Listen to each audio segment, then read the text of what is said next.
Hello, welcome to the Honest Wargamer. We're your hosts, Rob, for the Bloodtithe Team Tournament London GT 2021. I think you can hear us. Hopefully. This is a it would all go wrong if they can't hear us. This is a live test, is what it is. I can see the chat. Do you know what we should? Let's just do some live control work. Let's move the chat that side. So well. It's going really well. Thanks really for getting impressed. us some water. So we're here. Adam, where are we and what are we doing? We're in London.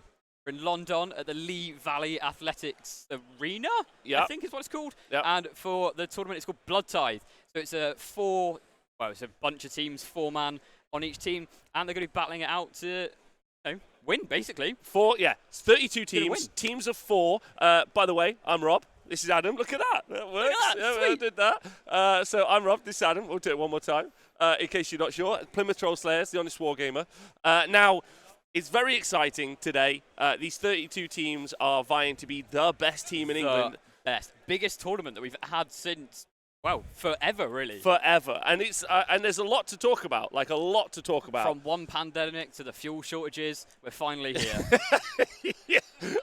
If you're not from England, we have no petrol left. We're not sure we're leaving London. The currency is now petrol, and no one knows what's going on. We live in a Mad Max state. Post-apocalyptic. However, that doesn't affect our game. So, I know you're asking, what are our games going to be like? Okay, so what happens is there's 5 rounds of two teams of 4 play against each other. That's what you guys get to see, which is really exciting. If we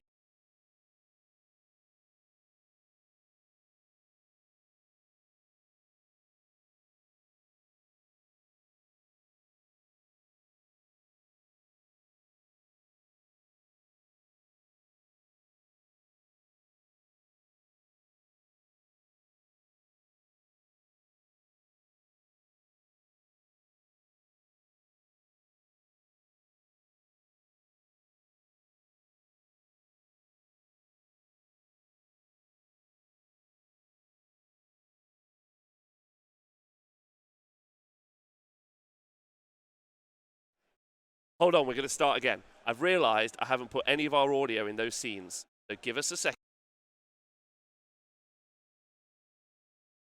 Hello, yes. Now you can hear us. Oh, there we go. Yeah, so that's table 2. You guys can just have this, just do this live. Just let us know what's happening on table 2 there, Adam. Oh, table 2, we have got the lovely Owen Jackson versus Adam Kunis. Adam Kunis is running the Blood Gullet Moor Tribe, so he's got a load of stone horns, and he's going to be smashing things up. Owen's got Petrifex Elite. We all know about Owen's list at this point. He's been smashing face with it. He's got Nagash in it. He's got Mr. Kernan and whatever he's called. No one actually knows who he is, but apparently Owen likes him. We've got some Kavalos Death Riders in there. Yep. But the most important thing, Petrifex Elite, they've finally been fixed in that FAQ. They can now spam those command abilities, so there's going to be +1 rend everywhere, which is going to be super important with all the save stacking. Really important, yeah. So I fixed the audio. We're back. Oh, we can go through it in order. So if we start for table 1, as you can see, Tim's running a Host the Ever-Chosen army. What's in his list, please? So he has got Archeon the Ever-Chosen, obviously, who is the general, so he's going to be getting all of those extra things, which is going to be he's going to know the turn order, so he's going to know who's coming up in priority, which he's already told me is super secret tech, and so that he can check who's getting turn and play for that hard double potentially. He's also got the Chaos Lord in there. He's got the Changeling, which we don't see very often. Very rare. But he's a super interesting piece. He's going to be deploying on the board, and as soon as we finish deployment, he's going to be being picked up, and he can be deployed anywhere on the board, a bit like the Lawseeker. Okay, I like that. He can pick a hero, half their move, and give them -1 to hit.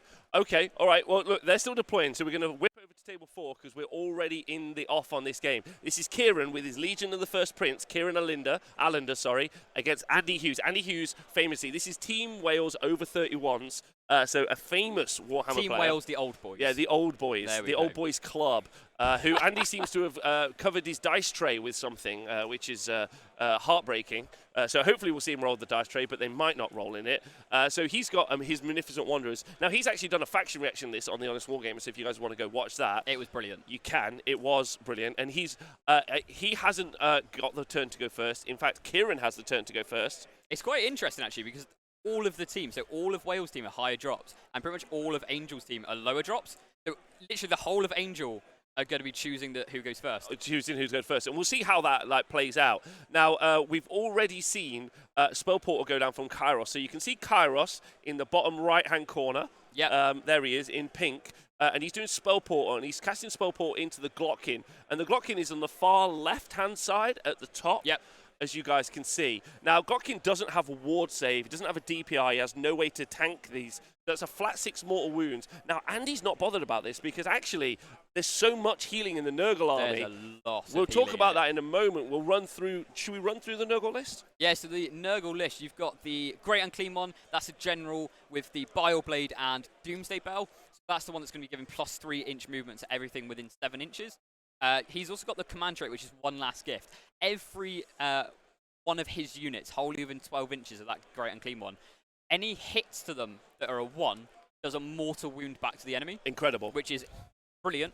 Then you've got another Great Unclean one. This is the hitty one, so it's got the Plague Flail, the Massive Bile Sword, and that was the one with the Wither Stave. So the Wither Stave is any enemy unit that's within 12 are going to be re-rolling their 6s to hit.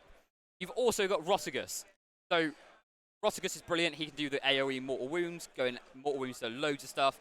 And he's also got the Glockin, so 4 big monsters, which, as we know in AOS 3, super important for scoring those battle tactics. Yep. For battle tactics, for objective scoring, or just loads of different things. Counting as 5 on the objectives. Absolutely brilliant. He's also got the Sloppy Bile Piper, which is the tune guy. He's going to be playing lots of tunes. So many tunes.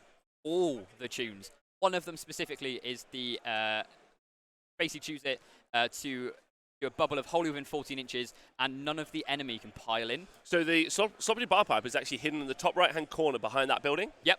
So that's where the Sloppy Bile Piper is currently located for you guys at home. Listen, Andy's army actually does phenomenal amounts of healing and output, so it'll be fascinating to see how it plays against Kieran's Legion of the First Prince army. As you can see, Kairos and Be'lakor both in there. Now, we haven't heard what battle tactic has been chosen by Kieran yet. We're going to find out now. It should be it's going to be something like the run one or something like that. Yeah. Run 3 monsters or something. Get a nice and easy one up early, because when you're playing something like Andy, you don't want to be losing out on battle tactics. So if you no, that's his grand strategy. That's his grand strategy. Although, what's cool, if we want to, we can go and look at the grand strategy that he's chosen, which is prize sorcery. Yeah, so he's got to keep any friendly wizard alive. Oh, that should be super easy. That should be super easy for that particular. Because you've got Kairos in that list, you've got Be'lakor in the list, you've got the Blue Scribes in the list. I'm pretty sure the Contorted Epitome is also a wizard. There's 4 wizards that are fairly difficult to kill. Absolutely. Especially when you've got the Slaves to Darkness Demon Prince in that list that has got the he's the general. Update it. So he's the general. He's going to be using the Ruinous Aura. So that is anything only within 9 inches of that Slaves to Darkness Demon Prince has a 5-up ward instead of a 6-up ward. Amazing. Amazing. Now, we should, if our table boss has updated the overlay, we should see that he's chosen. Oh, no, we haven't seen it yet. But he has chosen. That's cool. Yeah, he has chosen. He has chosen Ferocious Advance, is what he's chosen, which is cool. And Ferocious Advance, see, is such an easy one to achieve, right? It's a lovely one. This is the one where you pick 3 units, starting army, literally run 3 of them, end within 3 of each other, score 2 points. If you do it with a monster, plus 1 victory point. But I don't think he's got 3 monsters. We won't be doing it with a monster because it's got to be all 3 of them have to be a monster. So what he's done is he'll have tried to cast. I don't know if he will have cast. But he'll have tried to cast Metamorphosis, which turns a character into a monster. Yeah. And then because you choose 3 units, okay, you run them, and then it's afterwards you check to see if they're monsters. Oh, yeah, nice. Yeah. So you can turn one into a monster. Super easy 3 points here. Yeah, super easy 3 points. Super easy 3 points. Really want to go up early against Andy because Andy, I think his whole plan is going to be trying to get on those objectives and just stay there, hold out. But I say that, but Andy's list has got actually a lot of output. It's got mortal wounds because of the not great unclean one. Glockin, he's got the Blades of Putrefaction. So they are any 6s to hit are going to be doing a mortal wound, and that is not modified. So that is not unmodified 6s. It's just 6s to hit. So you use all-out attack on it, +1 to hit, and then all the mortal wounds are done on 5s. Yeah, yeah. So it's horrific. It's crazy. It's crazy. All right. You've got to love an old book, yeah. Right? So we're on table 3. And this is our match between Simon Foley with the Taker Tribe and Mark Brooks with the Knight of the Empty Throne. Now, there's some big gossip specifically because of an FAQ on this particular table. Now, as you can see, Simon is running his Taker Tribe army. Adam, we don't need to talk about this. Well, Adam, right. no, let's at least try. Okay. What's in the list? Fine. He's got Gargants. Anyway, moving on. But, okay, fine. He's got a Kraken Eater Mega Gargant. That's got the command trait Monstrously Tough, so it's going to be counting as it's got 40 roots rather than 35, which is amazing. He's then got the War Stomper Mega Gargant. He's got a Gatebreaker Mega Gargant. The Gatebreaker is the one with the amulet, so that is the one in the middle of the table. Yep. That's the one with the 5-up ward save. Then he's got 3 Mini Gargants. Now the plan here, there's a big play for Simon, and you can see it happening right now. He's going to pick up his models, he's going to move them onto the objectives, and then he's not going to do anything for the rest of the game. Yeah, that's it. And as you can see, he's done that. We've seen the entire game done yeah. From Simon there. Now, Mark's army is a little bit more dynamic. See, Mark's army is actually interesting. So this should be quite something. He's playing Slaves to Darkness. He's playing Knight of the Empty Throne. That came out in the Wrath of the Everchosen book. So it's a supplement rather than in the Slaves to Darkness book. He's got Knights of the Empty Throne, Varangard, 6 of them, and a unit of 3, all marked Tzeentch. He's got Be'lakor, he's got a Chaos Sorcerer Lord on Manticore. Now, the Sorcerer Lord on Manticore is actually a really interesting piece. I was speaking to Mark earlier and I said, he's kind of useless in this game, right? Because he's got the Horde clearing spell. Doesn't do a lot against Gargants. But actually, he's also got the spell Call to Glory. The Call to Glory, you put it on a unit, you get reroll hits and wounds against monsters or heroes. Yes. Which is Simon's entire army. Entire army. He's also got a War Shrine in there, which he's going to be using. It's marked Tzeentch, but he's going to be using the Undivided Prayer.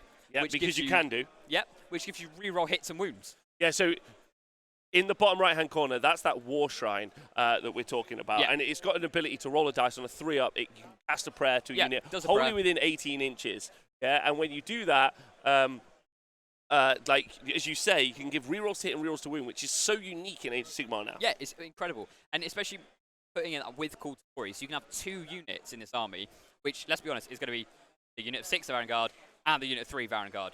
But not only that, he's also got the... then he's got 20 Chaos Marauders, and he's got a Chaos Chariot as well.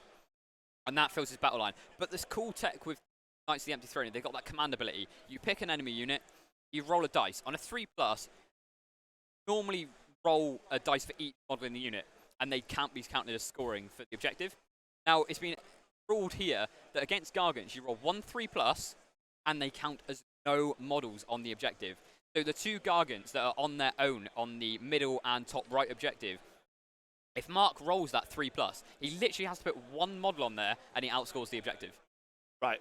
Okay. Yeah. Like, so that's going to be amazing in the game. It's going to be very, very good. It very good. And also, it's also going to change up how Simon...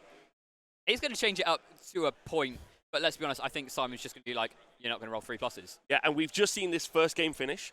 6 points scored to Simon, and then probably we're going to see most of these units not move. First turn finish. And then we're probably going to see these Mega Gargants maybe move from where they are at the front of the objectives into the back of the objectives. Yep. Mark actually doesn't have that much movement. No. He's got the teleport spell.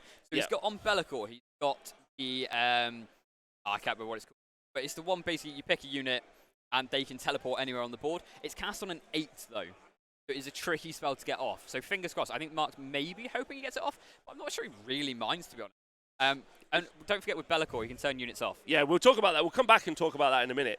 Table 2 and Table 1 have kicked off now, so let's talk about this. Adam Kunis from Angel, an absolute treasure, with his Blood Gullet, Beastcore Raiders army. Obviously, it's about Ugamore tribes. Up against get him in the chat, ladies and gentlemen, Owen Jackson. The Owen Jackson. Is up against the Adam Kunis. They're both... Adam Kunis! Both fighting to see who's the... Now, Adam has had the choice to go first with his Beastcore Raiders army. Yep. It's got a bunch of the things you expected to have, but we'll talk about that in a minute. He's given the turn away. He gave away the turn to Owen Jackson. Owen, as you can see with Nagash, has done a classic. He's put Protection of Nagash on him, which is a spell in the OBR lore.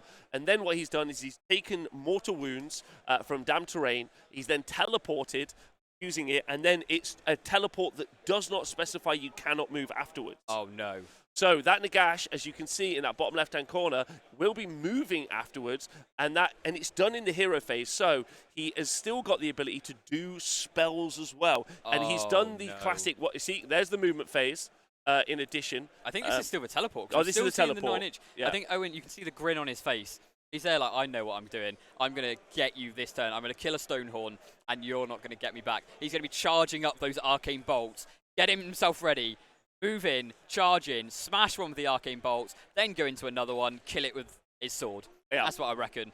Early charges here. Yeah, they're straight into it. They're both looking very excited. In fact, we might be able to get a quick look of. They're looking pretty excited there.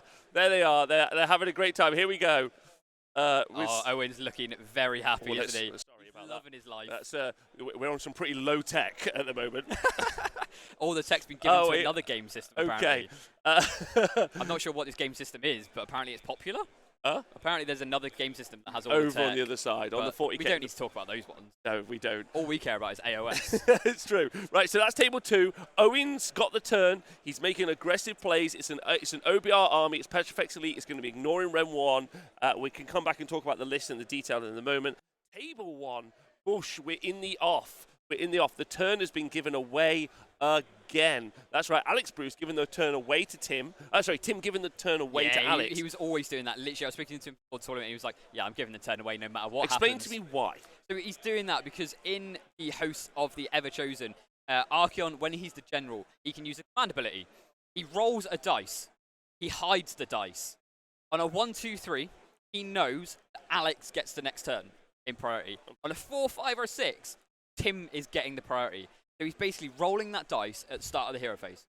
He's going to check it. If he gets the priority, he's going to go mega aggro.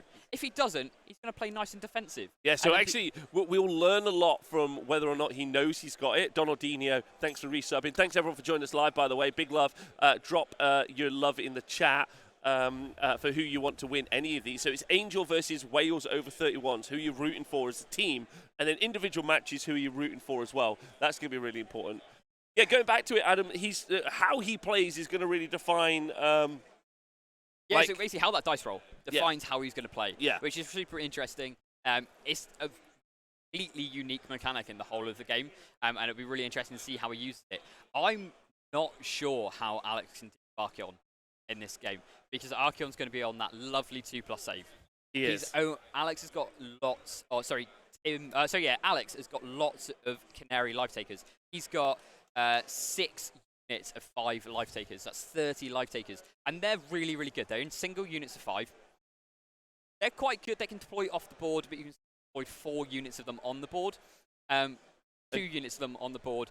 No, four on the board. 2 off the board. Right. 2 off the board. Get out of here. I can do math. 2 off the Leave board. Me alone, And you can see them there using that kind of like defensive screening method. And it's kind of interesting because normally you see 10 Witch Elves, sometimes there are 20 Witch Elves. Like, that's what you normally see. You see those 10 Witch Elves in that, string that line with the 2 triangles on the end. But he's got more movement. He's got more utility in the 5s, in the life takers. And I think that's an actual interesting conversation. They are really interesting because you cast Mind Razor on them, which gives them +1 rend and +1 damage on the charge. And then also their War Scroll on the charge. Yeah, and then their War Scroll on the charge gives them +1 rend, +1 damage. So they are mini missiles. The issue is, it's rend. And Archeon doesn't really care about rend. So the mortal wound output that Alex is going to be relying on is from those snakes. Now he's got 10 Bloodstalkers in a unit, and then he's got 2 units of 5 Bloodstalkers. So he's got 20 bow snakes. And with Marathi, they're really good because he's going to be using that command ability on the Bloodstalkers, the 10 unit of 10 Bloodstalkers, to shoot in the hero phase, then move, then shoot again in the shooting phase. So he has got mortal wound output, and the way that Archeon now been FAQ'd, don't re-roll your 6s to hit, so they're much better at dealing with Archeon. Previously, they weren't so good. Yeah. Now, real good. Well, so some really interesting updates. Thank you to Typhoid Tony for donating $6.69 to the show. Super appreciated. And some very, very interesting updates for you guys right now. There, underneath the cup, is the secret dice. The secret dice. I wonder what it is. I kind of want to know. reveal later. So he knows how the next priority roll goes. Yeah. It's a unique mechanic in Age of Sigmar. It's deeply exciting. Thank you to our mod in the chat. Who do you think is going to win this Table 1 prediction? You can use your channel points to vote. Currently, it's 130 to 110, which is quite exciting. I think... But I think let me Tim's going to win. Hey, that's what I'm claiming. Well, that's good. That's good because I need to tell you what's happening on okay. Table 1. Because Battle Tactics, we've heard what's been chosen, and we've had aggressive expansion has been chosen on Table 1. Okay. Yeah. All right. And not updated on our overlay yet, but it will be at some point on Table 1. But that means so aggressive expansion. That's the one where you. So take you an need objective, to take right? you need to take objectives outside of your deployment, Okay. and that's super important because as you can see, the 3 objectives in the center. Yep. Yeah. They're all outside your deployment. They're all outside his deployment, which means I think he's won the aggressive priority roll decision. Like he knows, so he can run his whole army forward now, take 2 of those objectives, and he's like, "Cool, I know." Yeah, we're definitely going to see. He's going to have won it. We're going to see if he's won that turn because he's going to play aggro. If he plays defensive, we know not got the next turn. 100%. It's fairly obvious. Fairly obvious. But they like to think it's. Yeah, so let's jump over to just by the way, if that's right, doesn't matter. We're going to jump over to Table 2 right now and see what Owen decided to do with his teleport. As you can see, he's dropped at the bottom side there. Oh, by the way, the prediction on Table 1 is that Tim will win.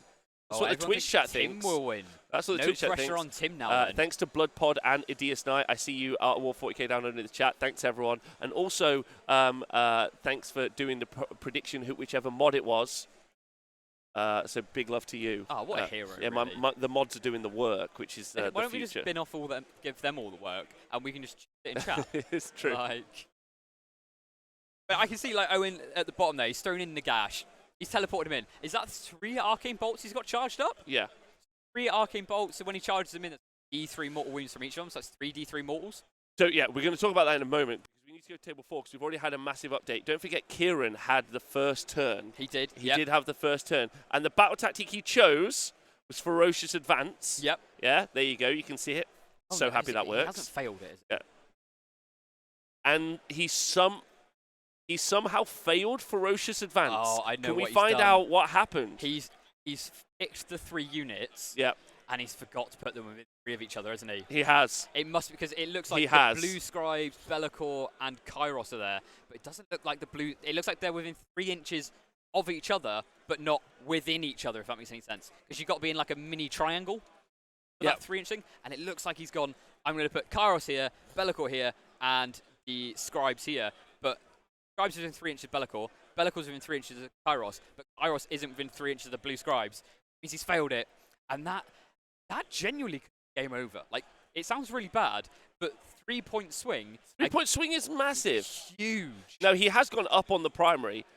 Like, so as you can see, he's moved on to the objectives, which means he's going to have scored points for getting onto those objectives. But yeah, the primary here, like, we haven't spoken about the primary yet. Let's talk about it. The primary in this one is you've got those 3 objectives. It's the traditional, well, I say traditional, the new tradition of hold 1, hold 2, hold more. If you hold 1, you get a point.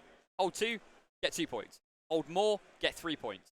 So the primary is fairly simple in this game. So it's the battle tactics that really push up your score. And if you fail 1, you're going to be in a bad spot. If you fail 2, you're probably going to lose. So now Kieran is going to be really behind, and he basically has to get 4 battle tactics now. He does. And he's used one of the He has used one of the easy ones as well. And if you look, he's also done some chip damage, and he hasn't even killed the Glotkin. So and I wouldn't be surprised if he just I wouldn't be surprised. We'll get an now. update on how many the wounds. So Glotkin's on the far left-hand side, just for you guys.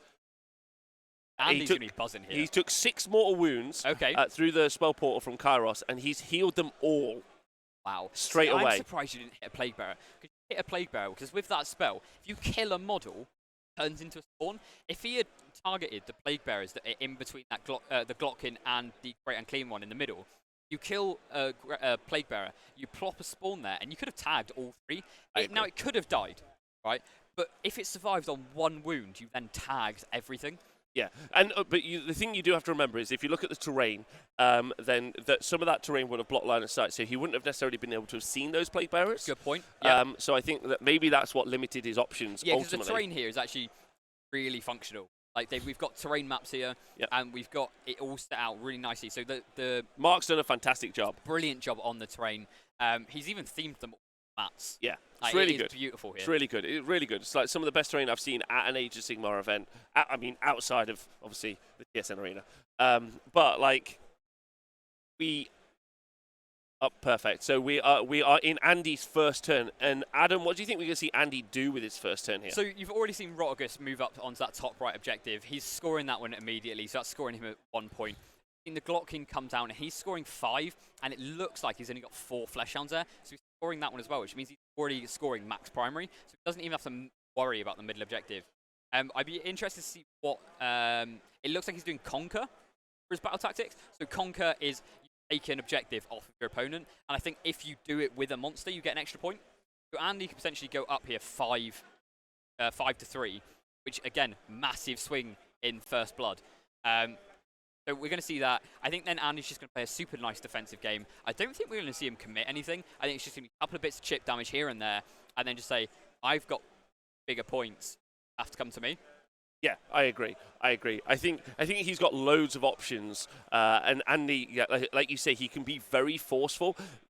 Most of the time, like the Legion of the First Prince list plays a lot like a Tzeentch list in that it does damage over time. Yeah. Like it isn't going to put that output in. So I think that's quite interesting. Let's see if Tim on table 1 has made that aggressive expansion. Yeah, he's definitely got that priority, isn't he? He must do, because he's going to play for that big double. I wouldn't be surprised if we see those 3 Varangard on the left go into those those Canary, hit them, kill them easily. They're only 1 wound apiece, right? So kill them easily. Then make sure you're not tagged when you kill them. Then when you get the turn, you're going to be able to hit all those Bloodstalkers that are in the middle there, which is where the threat is for Archaon. Yep. You then charge with those Varangard, then you're going to throw Archaon in. Yeah, it's crazy. So then you can't be Overwatch, that's 40k. Yeah. What's it called in there? Unleash Hell. Unleash that's Hell. The one. Unleash Hell. So yeah, so as you can see, he's decided he's going to move up aggressively. He's got those objectives, so he scored his primary, which is really important. Yeah, and then he's and did we hear that one of the units of Varangard had Metamorphosis cast on it on table? That. So they've got Metamorphosis on those. It wouldn't be on these Varangard, would it? Because they're the they can't have it because they're not heroes. That'll be the Metamorphosis on Mark's ones, because those are heroes. And I'm curious how they've ruled it here. Are they all counted? Each one is 5, or is the unit 5? Because again, that's another FAQ. Because Knights of the Empty Throne decided to write all these. No one actually knows what they mean. No one knows. It's very unambiguous, is the important part. Right. So on these, so that means he's scored Ferocious Advance, which is what he's trying to do, right? Yes, Aggressive expansion, which is grab those 2 objectives in the middle. And like we said, we think he knows what's happening. And look, there's the Changeling coming down as well. It feels like Tim's in the driving seat in this particular game. Yeah. And the Changeling, not only can he half move things, so he's probably going to make Big Marathi, so the Shadow Queen, half move, -1 hit. But he also, any wizards near him, he knows their spells. So he can potentially steal Mind Razor. I don't know if it's Daughters of Cain specific, but he can also steal the spell on Marathi, which I believe does like the Black Horror. So it's a 36-inch mortal wound thing.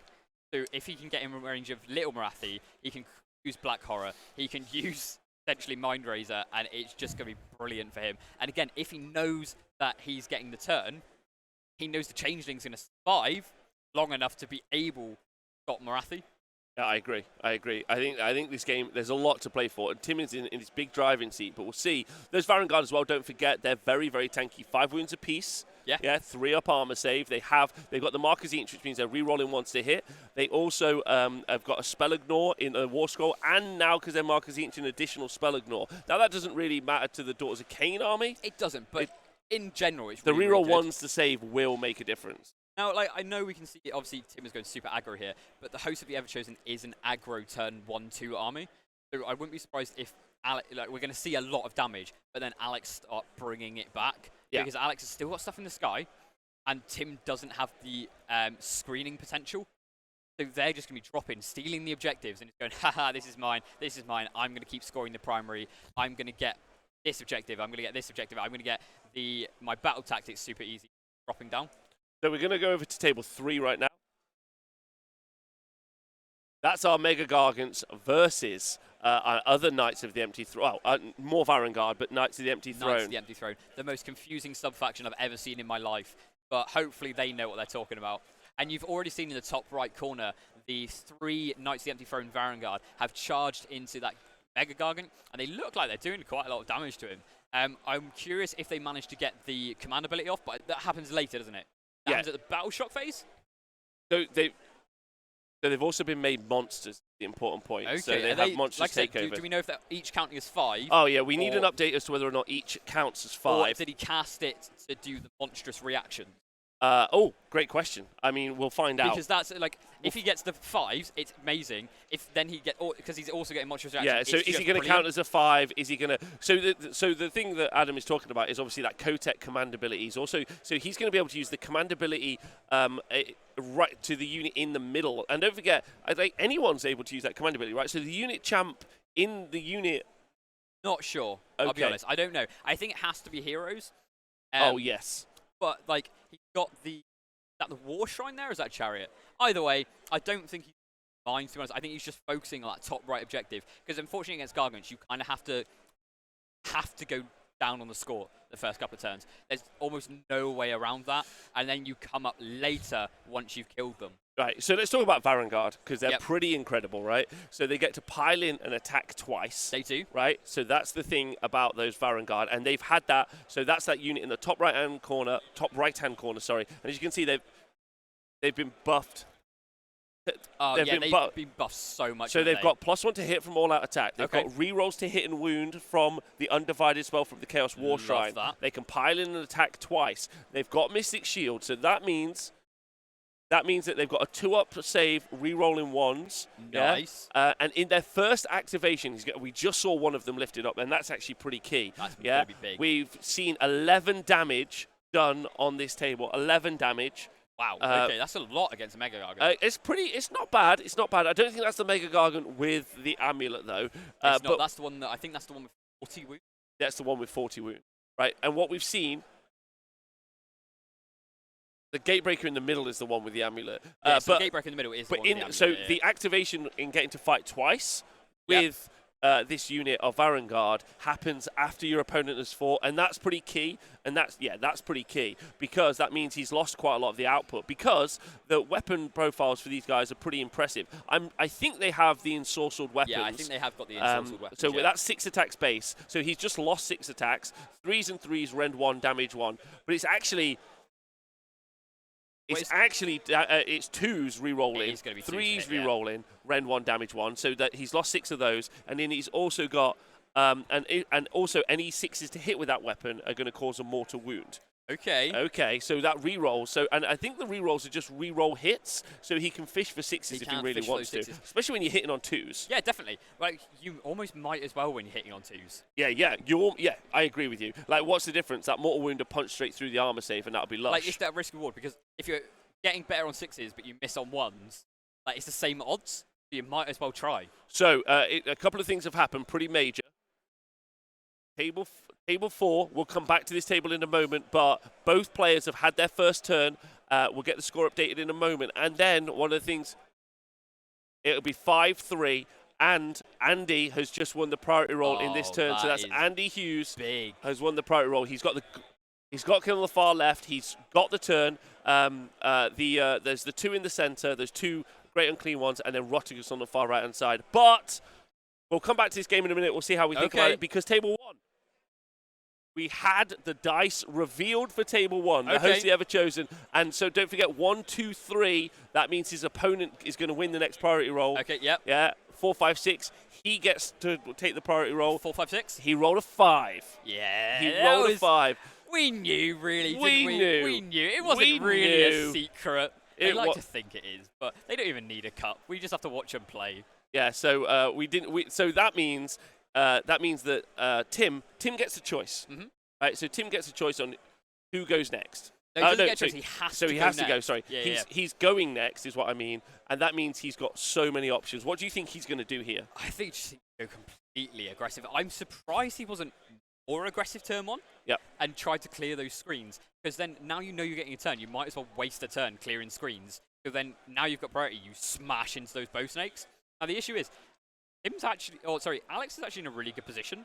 Even though he's lost the turn, it's almost one of those ones where you go, I'd probably give you the turn, because all my screens are up. I'm in the same position as when I started. You're just closer to me. Well, I mean, so yeah, and he's on 2 objectives, like he said, right? So he's on the center, he's on the far right-hand side, so he's on them tentatively. He hasn't put many bodies on there, yeah, but tentatively. I think one of the things about it's a good matchup for him, is that depending on how the Varangard will rule, Varangard are going to count as 2 bodies each. So they are 6.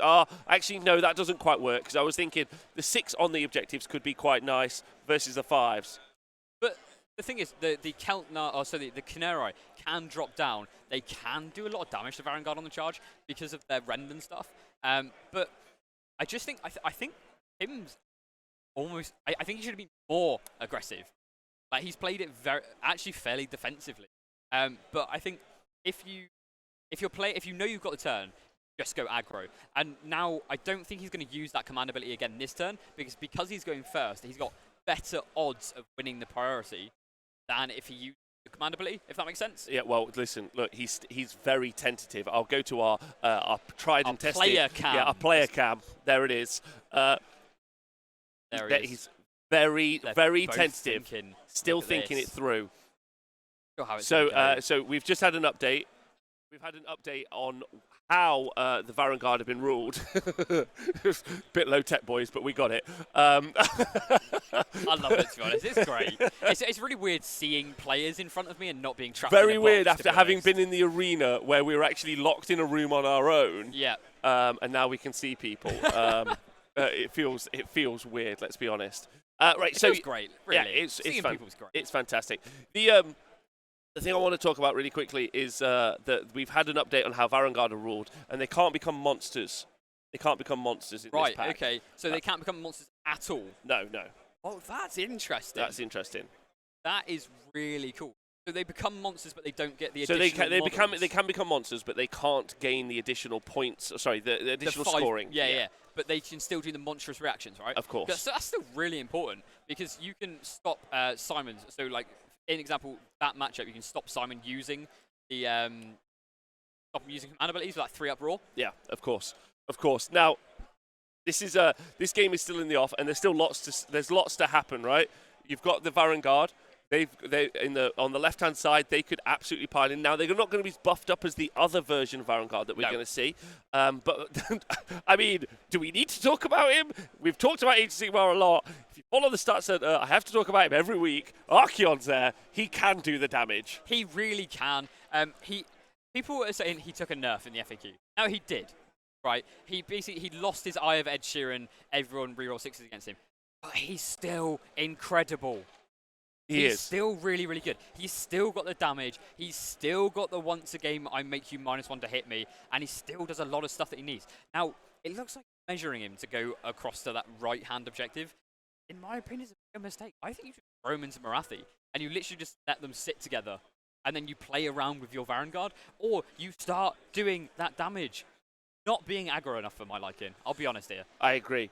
Now, if we just go back, we just had a Twitch vote in the chat to see who they think is going to win Table 3, and everyone thinks it's going to be that Taker tribe. That's an update, so thanks again to MJ Pegasus in the chat. The chat is wrong. The chat, well, okay, so... And they don't know what they're talking about. Okay, so it's commentators versus chat now, apparently, is where we're at. Thanks, MJ, for doing it. It's always commentators versus chat. So Simon, they think, is going to win it with his Taker Tribe Sons of Behemoth list. Now, we've just seen the unit of Varangard in the top right-hand corner activate again. Okay. That Gargant is down to 19 wounds left. Just saying that is just almost hilarious at this point. You've had 3 Varangard go twice, and he's like, yeah, I've still got 19 wounds. Which I think means we're going to be close to a priority roll for this table, so we will find out what's happening on table... I honestly don't think Mark minds. Table 3. But I also don't think Simon cares, if that makes any sense. I think they're almost just going to roll the dice and be like, cool, you've got it. Cool, you've got it. I think maybe Mark needs priority more, but if Simon gets the priority, he's going to take it and stay where he is. If Mark gets priority, he's going to walk further forward as well.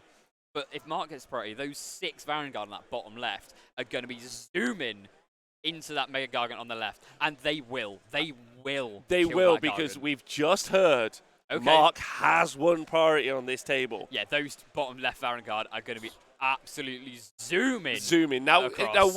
He doesn't need the prayer from the War Shrine to make that unit incredible, that Varangard unit. But rerolls hit and rerolls to wound is going to be pretty important if he wants to take that unit. 6 Varangard in the bottom, and he wants to absolutely ruin that Mega Gargant on the left-hand side. To kill the Gargant, he needs the prayer or the spell. He needs it. Yeah. But in general, like, he's still going to do a lot of damage without it.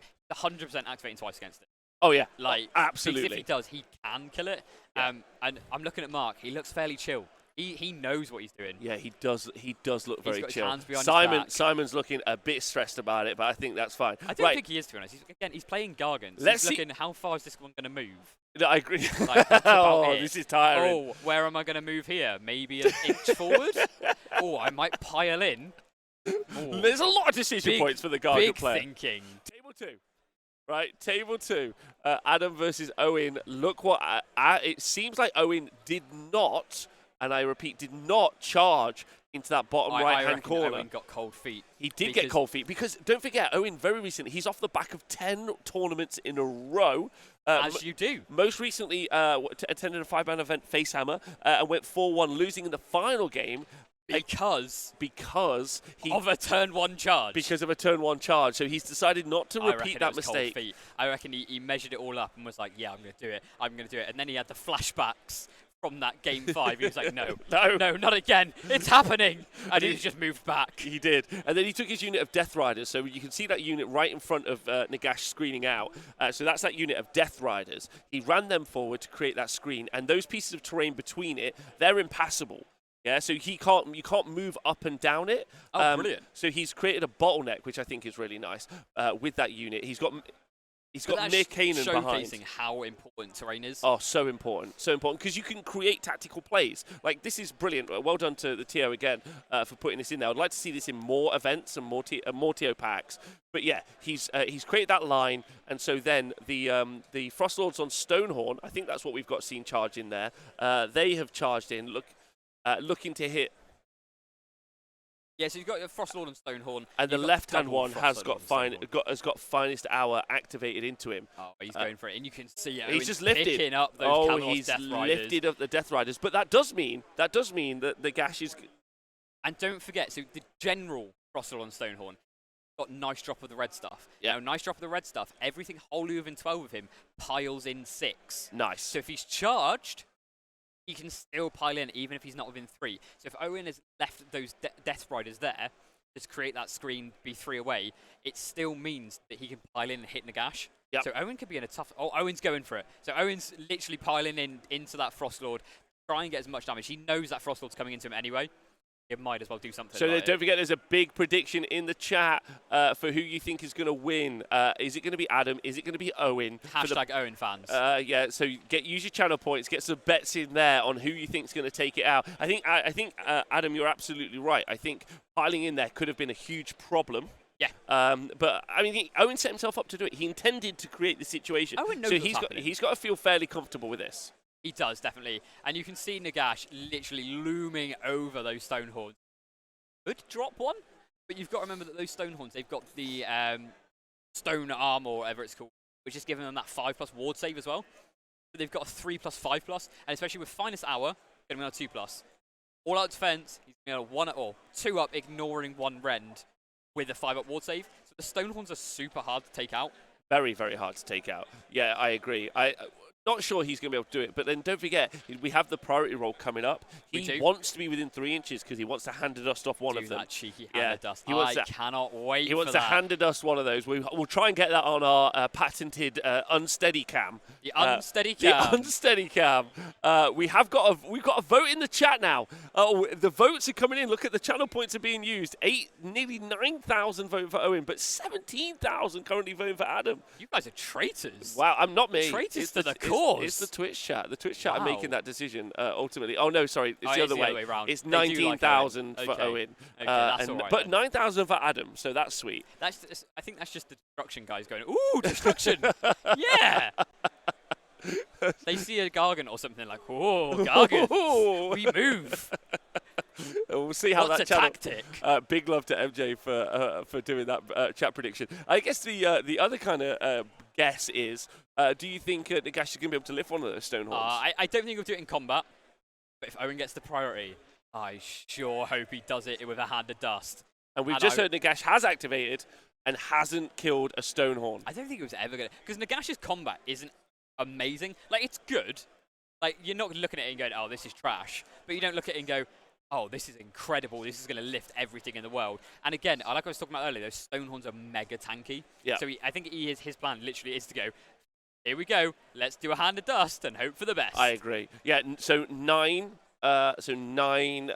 wounds done to that stone horn there is where we're at. Love that. Let's see how Tim decided to activate with that aggressive Archeon play. And it looks like he didn't actually go very aggressive at all. He pushed one unit of Varangard in the top left-hand corner.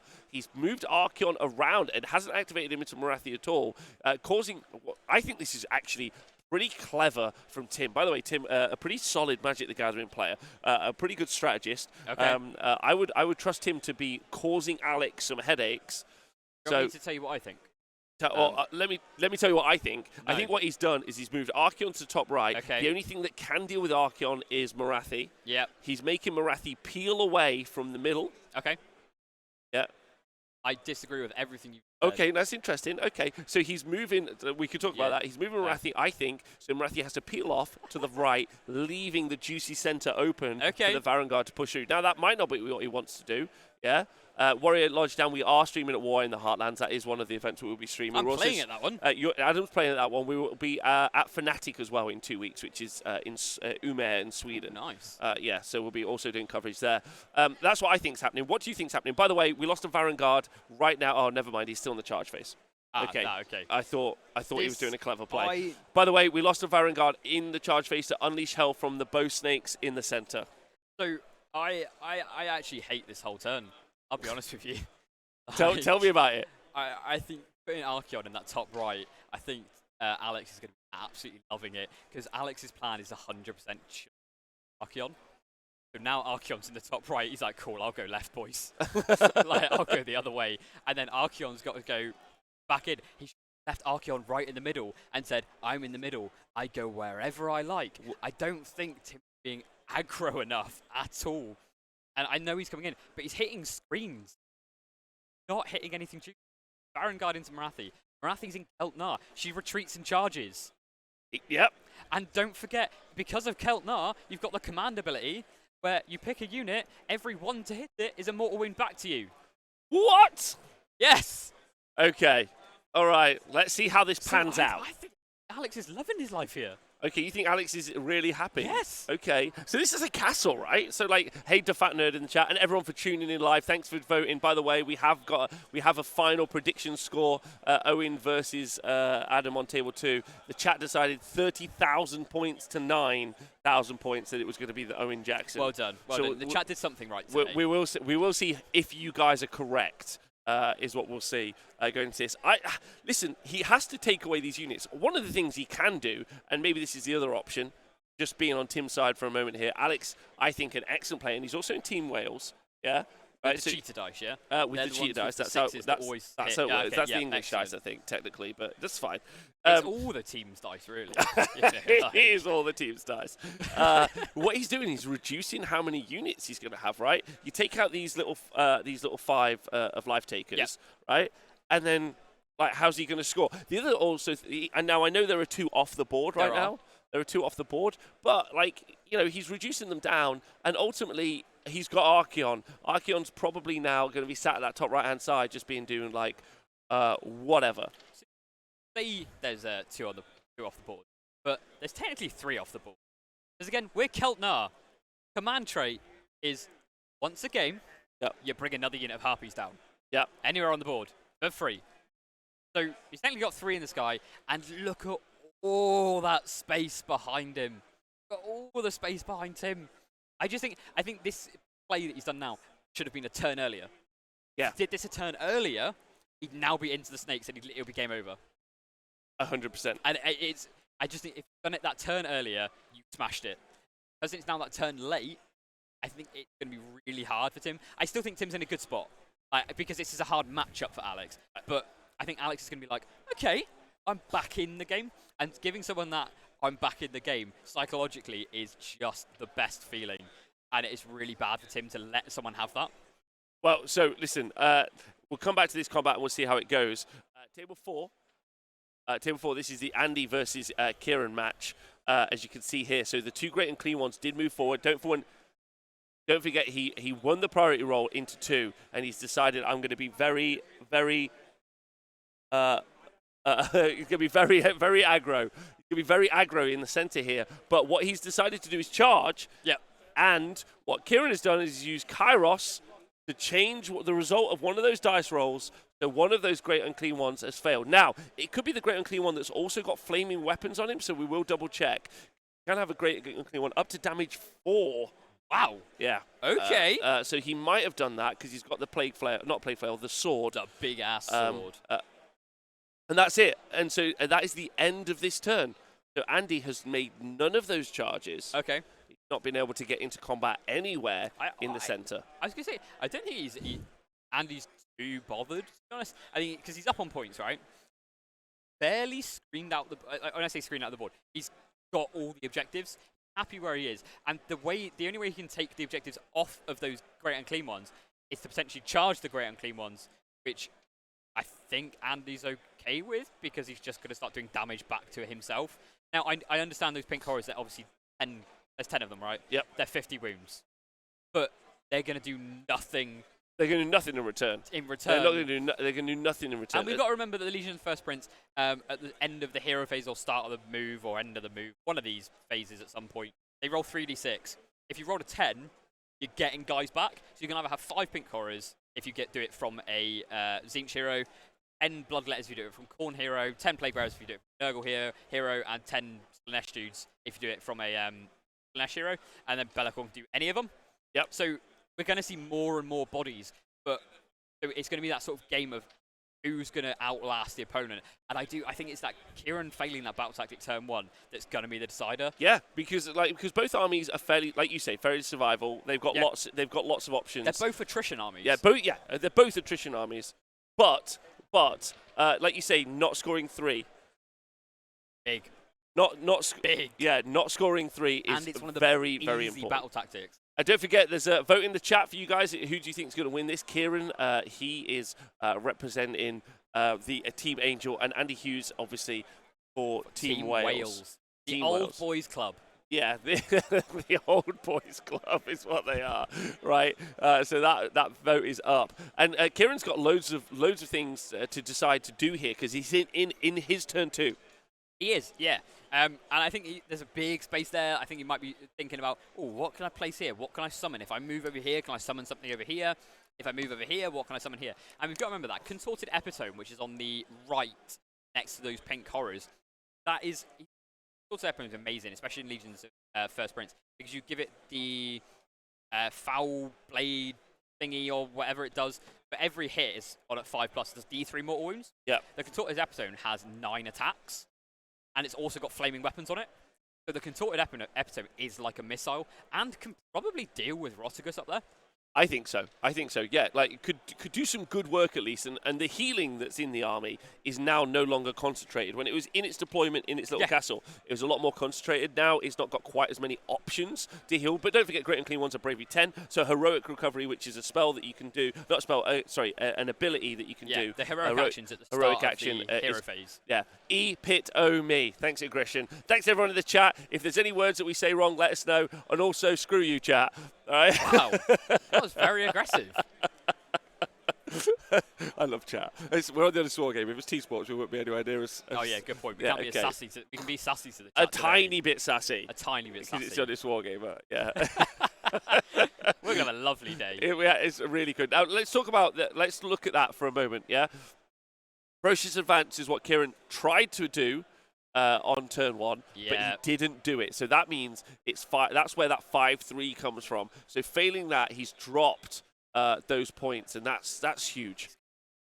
And again, like I know I've said it a couple times, but it's one of the easy ones. It's one of those what you call like the guaranteed battle tactics. Yeah. And you fail that one, and you're looking at your other battle tactics, going, "Oh, now I've actually got to play for these."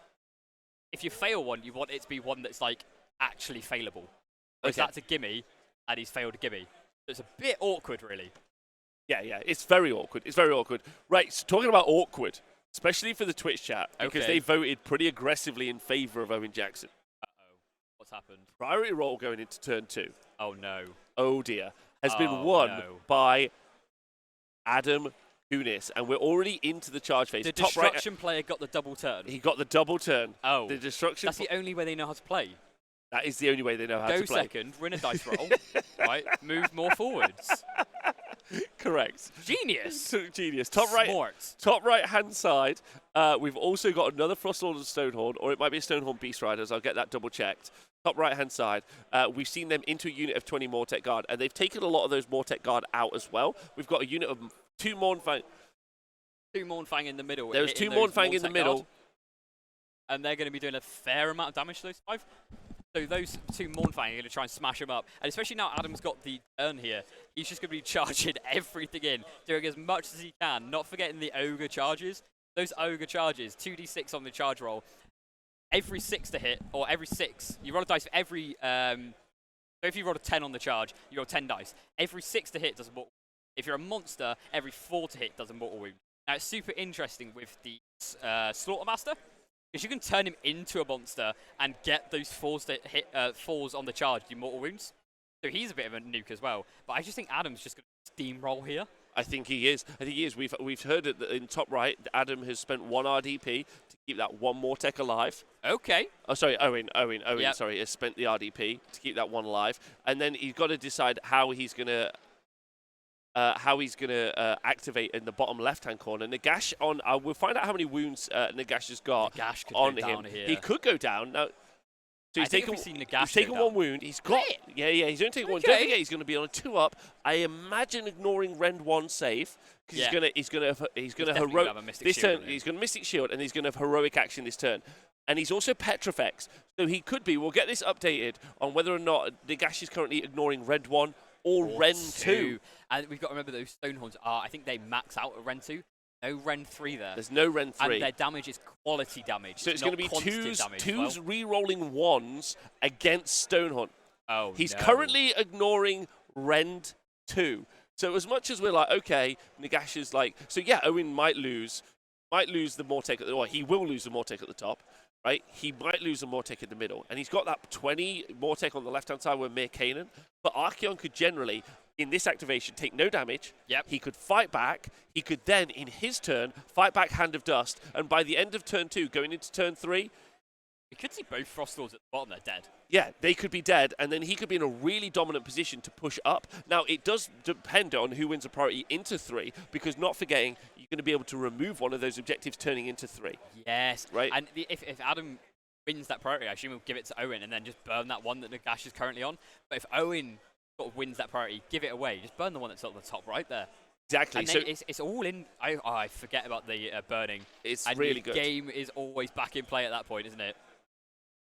Right, okay, so like there's lots here, but I honestly think, as much as it's like, oh my god, 2 Frostlords and Stonehorns about to activate into Nagash, it's not going to take him down. Do anything, is it? It's not going to take him down. You always need to be able to retreat, charge back in for those mortals.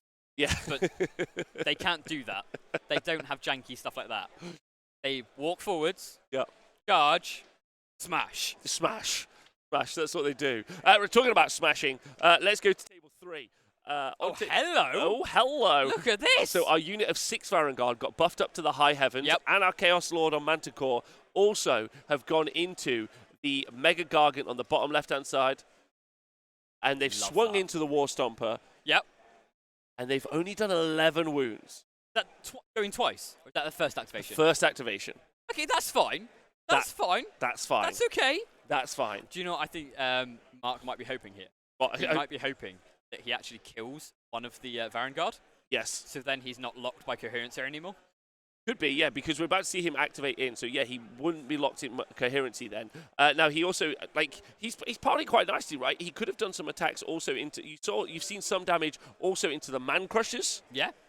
So the Man Crushers, The Man Crushers are pretty easy to take down. That's why I think he's throwing the Chaos Lord. They've only got a 5-up save. They do have 12 wounds, though, so you still have Yeah. to give them a lot of damage to, like, fail. But he looks like he's either taken 10 or he's got 2. Or like, he's either taken 10 or he's on 10. I think he's taken 10. So, feel good. Yeah, so the second activation, what he's looking to do is just reduce those numbers. If you look at the top right-hand side, he's decided that Varangard charge was not good. Yeah, it didn't work out very well did for not him, did it? Not work out very well, and he's decided to retreat out of the fight, as you can see. But I think he's just retreated out, use that command ability, try and get that 3+, stop him from scoring. I score this primary, I score the bottom primary. I've only got to get 2 primaries to score more than you. 100%. 100%. Yeah, like, and the thing is, when you turn off one of the Gargants for the scoring, it's until your next hero phase. So for their turn as well, they don't count. So that means that Simon would have to bring another Gargant over, which he doesn't want to do. Okay, listen, like, this is a really interesting game. I'd like to come back to this fight in a moment. There's lots of action across all the tables. Just going back to table 2, because we were just talking about it, pretty important. 9 damage now on Nagash from 1 Frostlord and Stonehorn. We have the other one to activate. Yeah, this is 1. But I'm not sure how that happened. 2-0 I have a feeling it was a bit of luck. Metal Cruncher? A little bit of luck there. Metal Cruncher would have helped. Oh, yes. 1 Stonehorn. 1 Stonehorn. We're going to get 1 Metal Cruncher now. It's not a million Metal Crunchers anymore. Which is sad, right? But because we want a million Metal Crunchers. We do want a million Metal Crunchers. We want that. I'm really curious, like, because if this second Frostlord does, like... It's 9 wounds, man. 9 wounds is good. By the way, thanks, Eddie Mac, for subscribing. Everyone, by the way, thanks for hanging out and subbing. I'd love to see what Nagash now does, because that Frostlord that's just swung has taken a fair amount of damage. So if Nagash can kill it this turn, then going into Owen's turn, you then try and hand it off the other one, and that will swing the game again. Yes. This game is literally going from one to the other to one to the other. This is very. This is brilliant. This is much closer than I had expected. Maybe Owen should have gone for that turn 1 charge. I don't know. I think setting himself up so he got to activate last turn, and don't forget he got to put some damage onto one of the Stonehorns, therefore reducing his output before and that's some interesting tech, right? Like, I think that's really important. But he has also given up the board. Look, we've got a 1 more tech guard having a strike at the top right hand corner. That more tech guard is like, you are not moving. You are not playing. Anyway, the hero of the Petrifex Elite. Let's see how Tim did at unpacking this Daughters of Cain army. So with his charge, I think we're in Alex. We're going to get an update right now whether or not it's Alex Bruce's turn. I think it should be. I'm curious how much Big Marathi, the Shadow Queen, did into those Varangard. It doesn't look like a lot, but we've got to remember that in Keltnar, everything retreats and charges. So if it goes into, now we're in Alex's turn, or if we are in Alex's turn, Marathi's just going to, I think, retreat down, sort of where that bridge is. Yep. Or over the top of those Varangard on the right in that big lovely gap, and then charge in at the back, and then just be like, I'm going to threaten your back. You've got the Bloodstalkers in the front. You've got these guys here, and I think you can got threat saturation at that point. I agree. So this is actually Alex's turn. We've just heard Hero face shooting. Don't forget, Marathi has a command ability. Marathi is that model that's in the center of the board. She's a god queen. Now she became a god. She became a god. She's a god queen, and by that she got herself a cracking command ability, or she had it before. It wasn't quite as good. Still pretty good. Not when Bloodstalkers are amazing now. It's horrific now. But so she has been able to shoot, or make specifically that unit of Bow Snake shoot in the hero phase, and there was that unit of Varangard in the center that charged in. Yep. So top left-hand corner, just to the left of Marathi, they charged in, and they did not survive the hero phase shooting. They all died. Yeah, it doesn't surprise me. Those Bloodstalkers, lots of damage. And I just think, the thing is, that's only with 10. And you've got to remember, this is the hero phase shooting. We still have the shooting phase shooting. We still have the shooting phase shooting. We have another 10 Bloodstalkers. 15, it's 15. It's 20. So you've got a unit of 10. Oh. And 2 units of 5. So 10 would have shot in the shooting phase. Yep. Then you've now got another hero 20 phase, hit in the hero phase. And then 20 to go in the shooting phase. You've got 40 shots left to go. So every turn, you're doing 60 shots.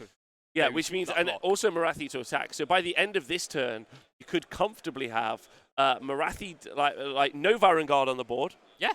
Marathi and Archeon alive, going into the priority role for turn 3. I think if Alex gets priority... Well, it doesn't matter because, so Marathi and Archeon can fight each other. Archeon has to go into the snakes, right? Take them out. So he has to go there, take them out. That means Marathi and Archeon are just eyeballing each other for a few turns. And then there's 2 units of Canaries. Like, so they just drop down on an objective at some point. They're just like, cool, I'm here. I'm living my best life. Off I go. The thing is, Archeon wants to go into those Bloodstalkers. The issue is he kind of can't because he needs to stay on that objective. Okay. Because if you start losing points, like, Alex is in a really nice position where he drops stuff onto the objectives. So as soon as Archeon leaves, he goes, thank you. Thank you. I'll have that. So it's quite interesting. Potentially, you don't even use Marathi this turn to, like, fight. You leave her out, she's alive for an extra turn. You've got to remember, Marathi can only take 3 wounds a turn. So if Tim manages to use 3 wounds in his turn, then she's going to die a turn earlier. So it might be worth almost retreating Marathi this turn, not letting her take any damage this turn, so she's alive for later on in the game. Yeah, agreed. Yeah. Table 3, we're just going to go for an update on that. You saw that the Man Crusher's killed another Vanguard. War Stomper killed 1. Love that. Man Crusher killed another. There's so 2 are gone, 4 left, and we've still got them to activate again into that Mega Gargant, who only took 11 wounds last time, right? So this is a great example. I'm so glad we filmed this game, and it was on the stream. This is how Age of Sigmar is at the minute. What really happens is someone like Simon, who's a little angel, he turns up and he says, hey, by the way, can you kill my Mega Gargants? And you either do or you don't, and you either win or lose. Like, you do nothing. It's the classic, whenever you start hearing about Age of Sigmar or 40k or Warhammer in general, people say to you, how do you like talk about the game? And it's like, well, basically, it's a game of questions and answers. It is indeed, yeah. It's a game of questions and answers. And you really need to decide right now, like, can you answer it? Okay, listen. Hey, I'm listening. This is important. Table 2. Yeah. We're in the activations. Owen Jackson's Petrifex Elite with Nagash and Adam Kunis' Blood Gullet. Yeah, this is important. I'm just going to very quickly turn the camera. Look at this face. Look at him. Look at this. Hands look at Adam on the table. Look at the precision thinking. The because fist, the traditional Warhammer. Nagash, ladies and gentlemen, down to 1 wound. 1 wound. Oh no. Yeah, it's Adam's being very chill here. Like, he's being very sitting there having his coffee. Yeah, he's slightly too stressed. Body language. He's like, do I heroic heal here? 1 wound left, ladies and gentlemen. No. 1 wound left. Yeah, lots of, oh my, that's correct, Dan. That is correct. Oh no. Oh no. We're whispering. If they hear us. And and that's the end though. That was the end of Adam's turn. Okay. Owen has chosen. Alive? He's alive. He's alive. He's alive, and he's chosen Conquer. I mean, listen. If he scrapes away, 1 wound left. If he runs away. Yep. Yeah. Right, which is quite important. Run away. You heroic heal this turn, right? You heroic heal first. Yeah. Yeah. Then you put protection in Nagash on. You do. Right. You take a mortal wound. You do. You don't die. You don't die. Teleport away. You teleport away. Fight to live. You live to fight another day. It's a poem. Yeah. I'm a beat poet now. In the next turn, guess what? You heroic heal, right? Yep. And then you get in the fight. But then healed up 6 wounds. But he doesn't. So he can do a heal. He can still do Hand of Dust. He can still do protection in the gash. Activate a mortal wound and still run away. Yeah. Yeah. 100%. These god characters, when they're on 1 wound, they're just like, okay, I've got 1 wound. Fine. It's fine. It's fine. It's fine. I mean, if this was Math Mallow, he'd be like, I'm on 1 wound now. I'm on full. Let's go. So, but he's not, unfortunately. The gash is here, and how much does OBR have 1 a wound. lot of healing? Adam's got to be a bit gutted. I think you're going to be fuming. Really. Fuming. You've got the chilled body language. He's like, yeah, I've got down to 1 wound, and actually he's like raging inside. 1 wound would have been just please, all of the gods in the heavens, whichever one you believe in. I think I would have flipped the same at this point. To be honest, honestly, I'd start standing near ley lines if I could. Yeah. That's what I would do. Right, we've seen some healing happen into the gash. Listen, while this happening, everything's heating up. I love 4 table coverage. It's so fun, right? Table 3, nothing's happened because we're watching Gargants. No, table 3. Wait, table 3, we've had 27 damage, though, done into that Mega Gargant in the left-hand side. Second activation from the Varangard, 23 damage. So that unit in the middle left, 23 damage into the Gargant that's there. We've done it, boys. We've taken the damage. Hey, listen, now none of these units are going to move for the rest of the game. They're all fighting. This is how we're measuring something, yes. which I assume is going to be a move. Right, maybe a charge. Yes, okay. Adam. Yes, Adam, you're correct. Gargants have made the game super dull, right? But let's try and make it entertaining for ourselves. Okay, we'll make it entertaining. Right. So the Gargant player gonna move. His name's Simon, and he's lovely. He's gonna. How would we make it interesting? He's gonna. Okay, well, we'll come back to this game. See, I'm when sure. it's Mark's turn, I'm like, sure, oh, this is amazing. When it goes to Simon, I'm like, right, here we go, Simon. And Simon's an amazing player as well. Like Matt Readiness says, clap those giant cheeks. Right, that's what he's gonna do. Okay. By moving, forwards. Yeah, by moving forwards. Table 1. Yeah. Here we go. We've had the harpies come down. Yes. We've had the harpies come down. Right, so they've taken that bottom objective. Right. Yeah, so left-hand side, center, and right-hand side, we've had our three units. 2 starting units and the one that gets summoned on from that command trait have come down. Yeah, have come down. They've landed and they've held that. Now we still have got the shooting phase come from Alex, so we expect to see those Vanguard go away. Marathi's also moved as well, which I think is quite interesting. And as you can see, Archeon's been blocked out by Mini Marathi, and also another unit of Harpies. It was a mistake to move Archeon up there. Archeon's essentially just out of the game now, and he's one model. And I do think that these Vanguard are going to go down this turn. And by moving Archeon to that top right, it's basically gone, all right, I'll literally move to the left then, which is what Alex has done.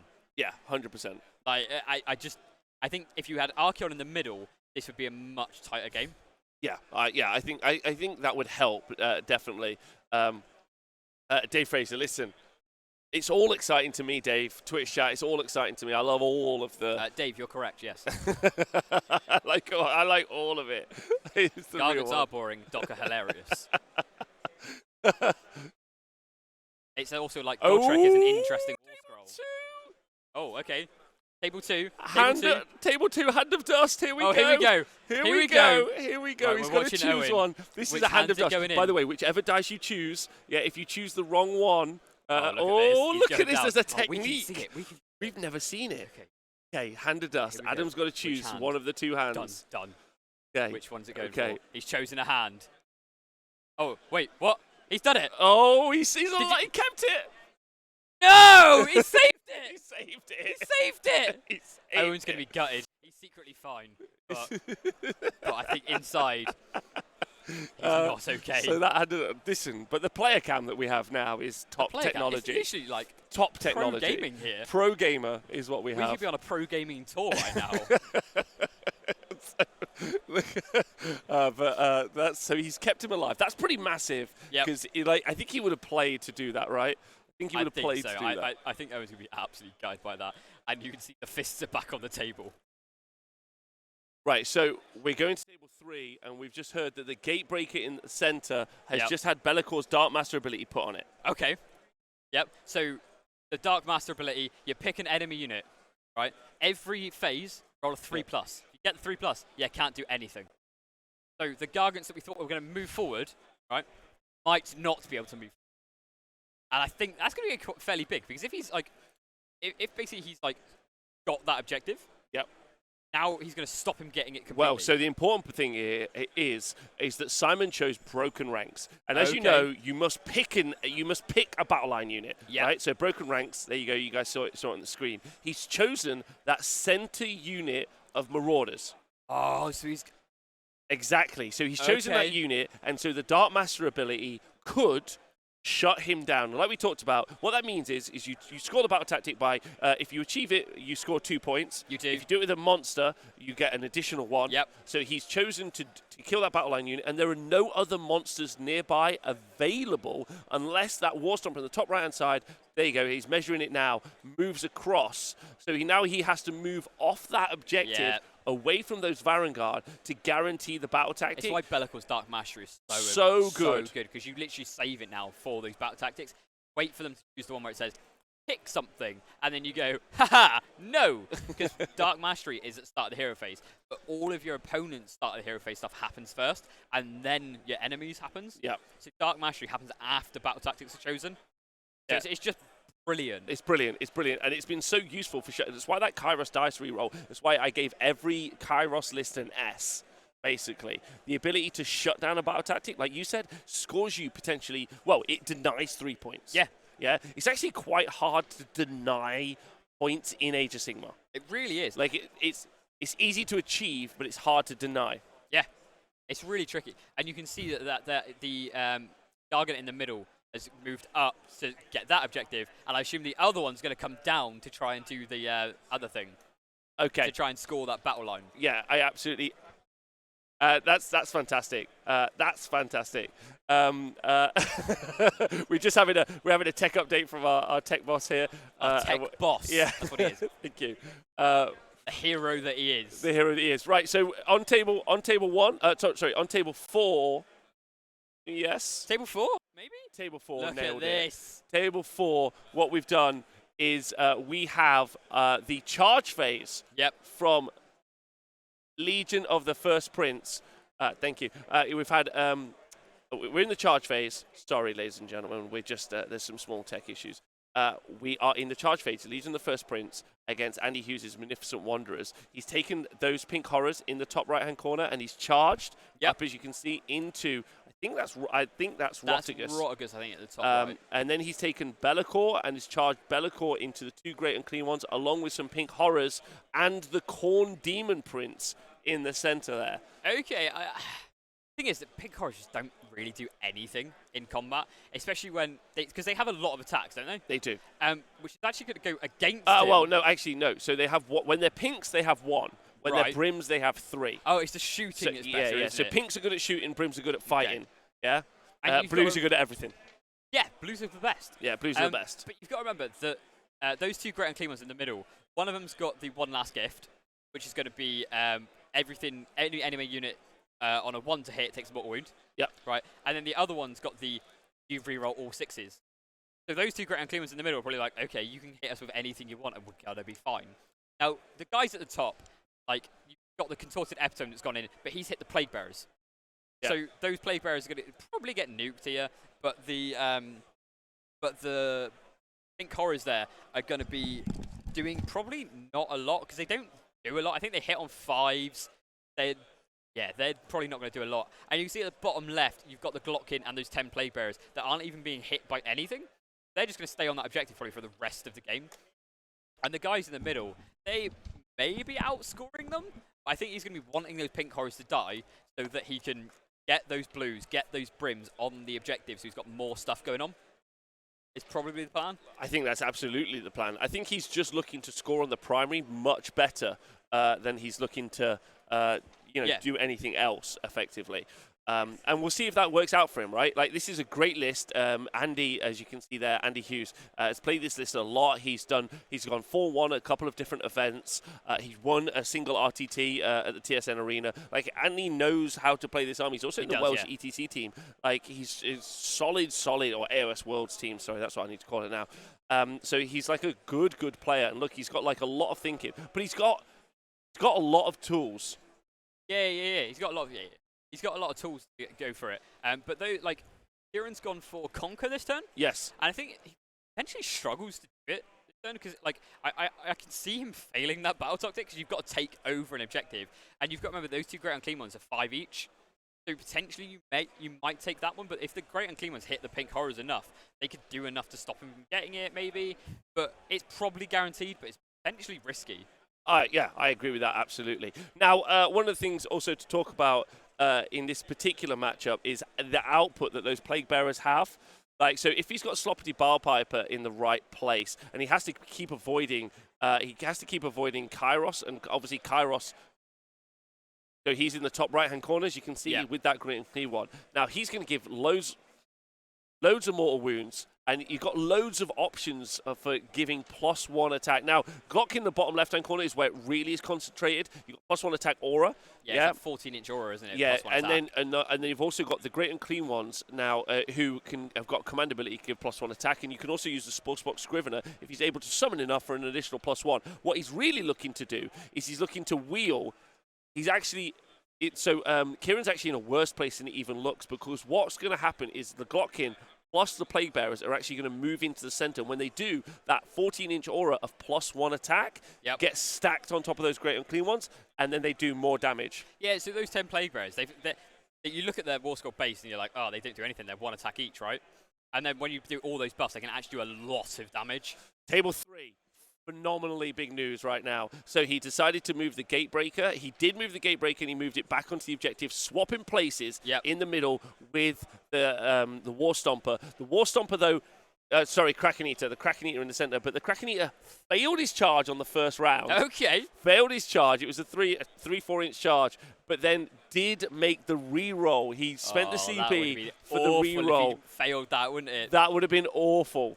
Would have been really big for him. Yeah, and now impact hits have killed. Have killed 3. And now he's got to fight him. So, like, the Kraken Eater is going to kill them. But that was a nice play by Mark, trying to deny the battle tactics. And he's still in the fight. Did the Marauders survive? The Marauders they've lost 4 already just from impact hits. Yeah, I don't think they're surviving at all. There's no way they're surviving. Yeah, they can't. They almost can't survive now, which is a bit awkward. Yeah. So we're just going to quickly fly into table 2 and keep giving an update. Nagash healed 10 wounds. Healed 10, and he's run away. So he's probably sitting there going, I'm going to wait, and I'm going to heal more in the next turn. So to catch you guys up, he turn 1, he moved, he did a teleport via Protection Nagash, moved into that center objective where you can see him there. There was a unit of Death Riders, at least Kavalos Death Riders, that were kind of screening him. The 2 Stonehorns went in, they killed them. Nagash piled in, the Stonehorns went in, Adam won the priority, he pushed back in, he had 2 more attacks into Nagash, took him down to 1 wound. It was 1 wound. We're going to table 1 very quickly. In the shooting phase and the combat phase, look what happened with table 1. Marathi and the Bow Snakes killed another unit of Varangard, and there's 1 unit left. And it's literally 2 Varangard, Archeon left. Right, and then Tim, though, has into this turn, priority roll just happened. Tim has won the priority. He has won the priority. He's power stancing right now. He's focusing very hard. What is he going to do with this turn? He's looking at it going, he's trying to think it through.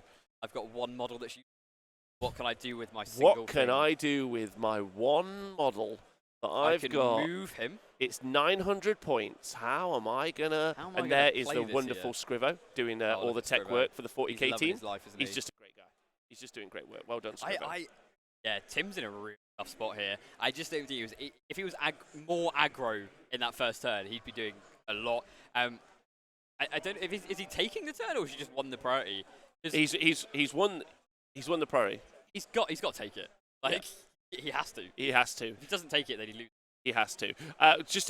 So he's got the choice here. Table 2, that Nagash that did pile out. So he piled out. Yeah? Okay. Yep. And he's moved the Mortek up. But what he hasn't done is anything.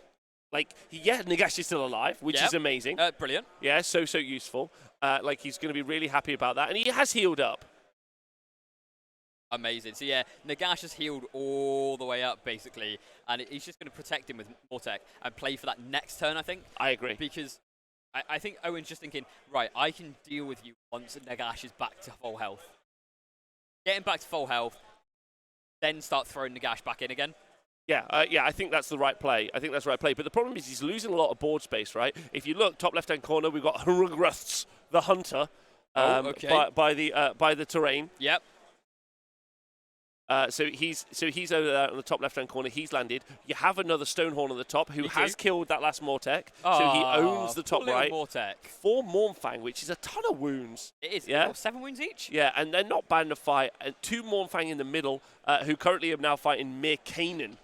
Mir Kanan. What a hero.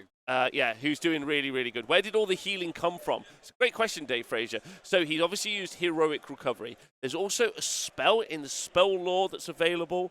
And he also, don't forget, Nagash also heals units around him. OBR. Yeah, in OBR, which includes himself. So flat 3 from that, a D3 from Heroic Recovery, and then a D6 from that spell as well. And then a D6 from the spell. Wait, can we... Yeah, we're getting up to... Yeah, D6. I think it's D6 from the spell. There's healing somewhere. Yeah. There's a lot of healing in it. There's a lot of healing. But I think that's where it comes from. So I think he might have maxed, Dave, is the point. I think that's kind of the telling point there, right? It's because it might be 3d3 and he's literally gone for the best. Like literally just rolled all threes and gone, haha. Yeah, either way, he's super happy about that ultimately. Right, so this now, as you can see, those Mortek are going to be piling in, and then Mir Kanan has Mir Kanan. Oh, they're Mir Kanan's Reapers. Did we just see them take out a Mournfang? I'm sorry, what? Mir Kanan. Kanan's gone in, took out a Mournfang on his own. Wow. And then his boys are coming in to take off the last one. Okay, that's pretty exciting. I'm excited to see that. Right, let's see Owen checking his phones. He's like, wait, what do these guys do again? Yeah. Table 3. The War Stomper has killed another Varigard on the left-hand side there, as you guys can see. And we haven't yet had the Marauders. And the Sorcerer Lord activated next, and he's activating... he's trying to finish that Man Crusher off. He does. What's amazing is 9 wounds left on the Man Crusher, but that War Stomper, the bottom left-hand corner, he's still alive. I think Mark's gone into this trying to area deny, but then Simon took the first turn, moved, and he went, I don't care if you area deny anymore. I'm where I need to be. Yeah. And the whole point of Mark's list is to stop things getting on to where they need to go, but when you're lower drops than him, doesn't go to plan. And also to be tanky, but even then, like, the Mega Gargant's done pretty well. Man Crusher. The Man Crusher's gone, so Chaos Sorcerer Lord and Manticore. Another point. Yeah. Don't forget, because you get the point for killing a monster.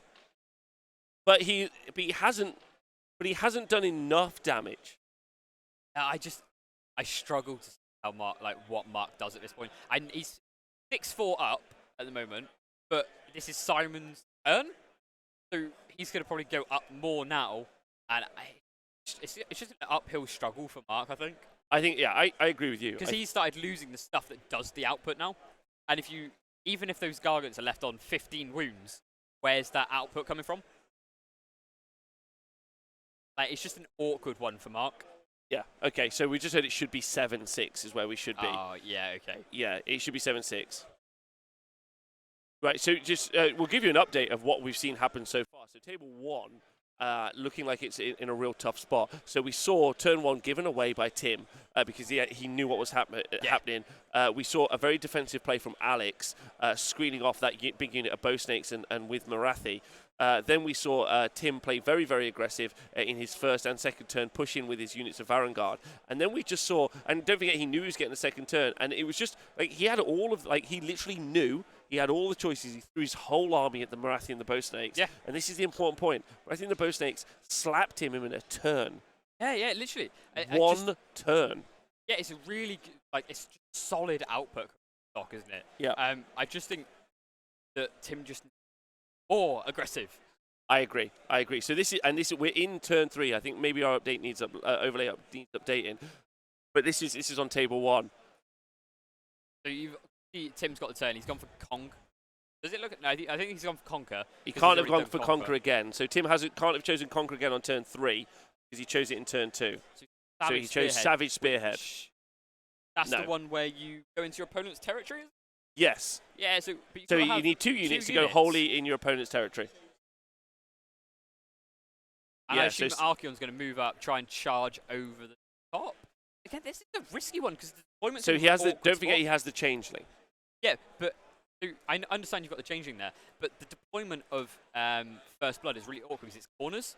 Yeah. So it's like a ladder deployment, and it's the small ladder. It's not the big ladder deployment.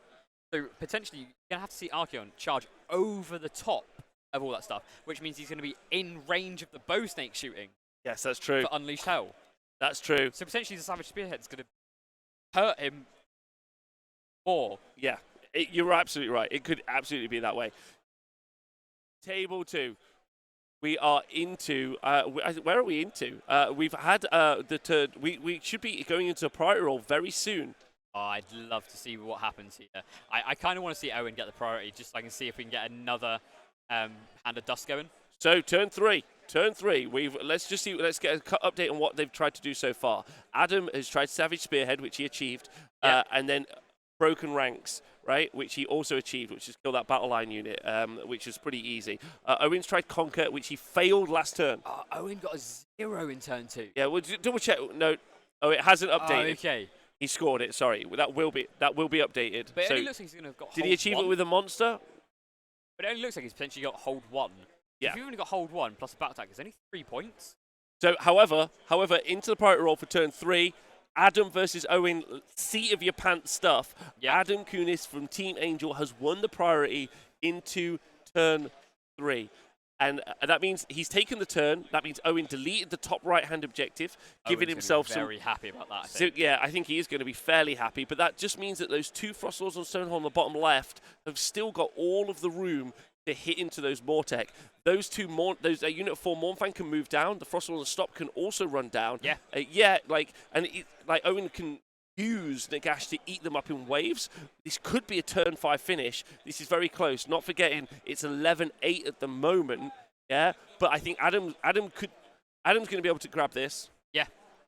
In the center, and then he's going to be able to take this Frost Lords and might kill the Mortek Guard. Don't forget, like in the Super Series showcase we saw very recently, we saw an Archeon buffed up to High Heavens going to... We did. And so Petrifex stacks so nicely with a Mystic Shield. We'll find out if they're on the Mortek Guard, and also all-out defense. And the reason... Oh, you can't do all-out defense with these guys. Sorry. No, you can. But the Mortek, they've got that re-rolls to save, haven't they? That shield. Yeah. So Shield if he has got Mystic Shield on the Mortek, that means that they ignore Rend 1 because of Mystic Shield. They'll ignore Rend 1 because they're Petrifex Elite, and then they're re-rolling their saves. So they'll either be on a 3-up re-rollable, ignoring Rend 1, or they'll be on a 4-up re-rollable. No, sorry, they'll still be on a 3-up ignorable, ignoring Rend 1. Yeah. It's but crazy, he failed. We've just heard he failed the Mystic Shield on the Mortek last turn. Okay. Big news. Those Stonehalls could utterly nuke them. You've got to remember, like I was saying earlier, the Ogre Charge. The Ogre Charge, you smash them in. Yeah. And whatever you roll on the charge, roll those dice. Every 4+ is going to be a mortal. And mortal wounds hurt Mortek Guard a lot. Yeah, they do hurt. But, so Owen really was relying on that primary at this stage, and it looks unlikely that he's going to be able to succeed in scoring the primary. Not forgetting also, he doesn't have to kill all of the Mortek Guard. Each of those 2 Stonehorns can count as 10 wounds for the objective. So actually, he's going to do 20 damage. Like, he's going to be worth 20 on the objective at the moment. So he only has to kill some of the Mortek, probably 10, and he's going to be in a really solid place. I'm just looking at thinking about the whole, the games as a whole, and you're looking with teams. Obviously, you want to get as many wins as possible for your team, right? And the more wins you get, you're going to win the round, right?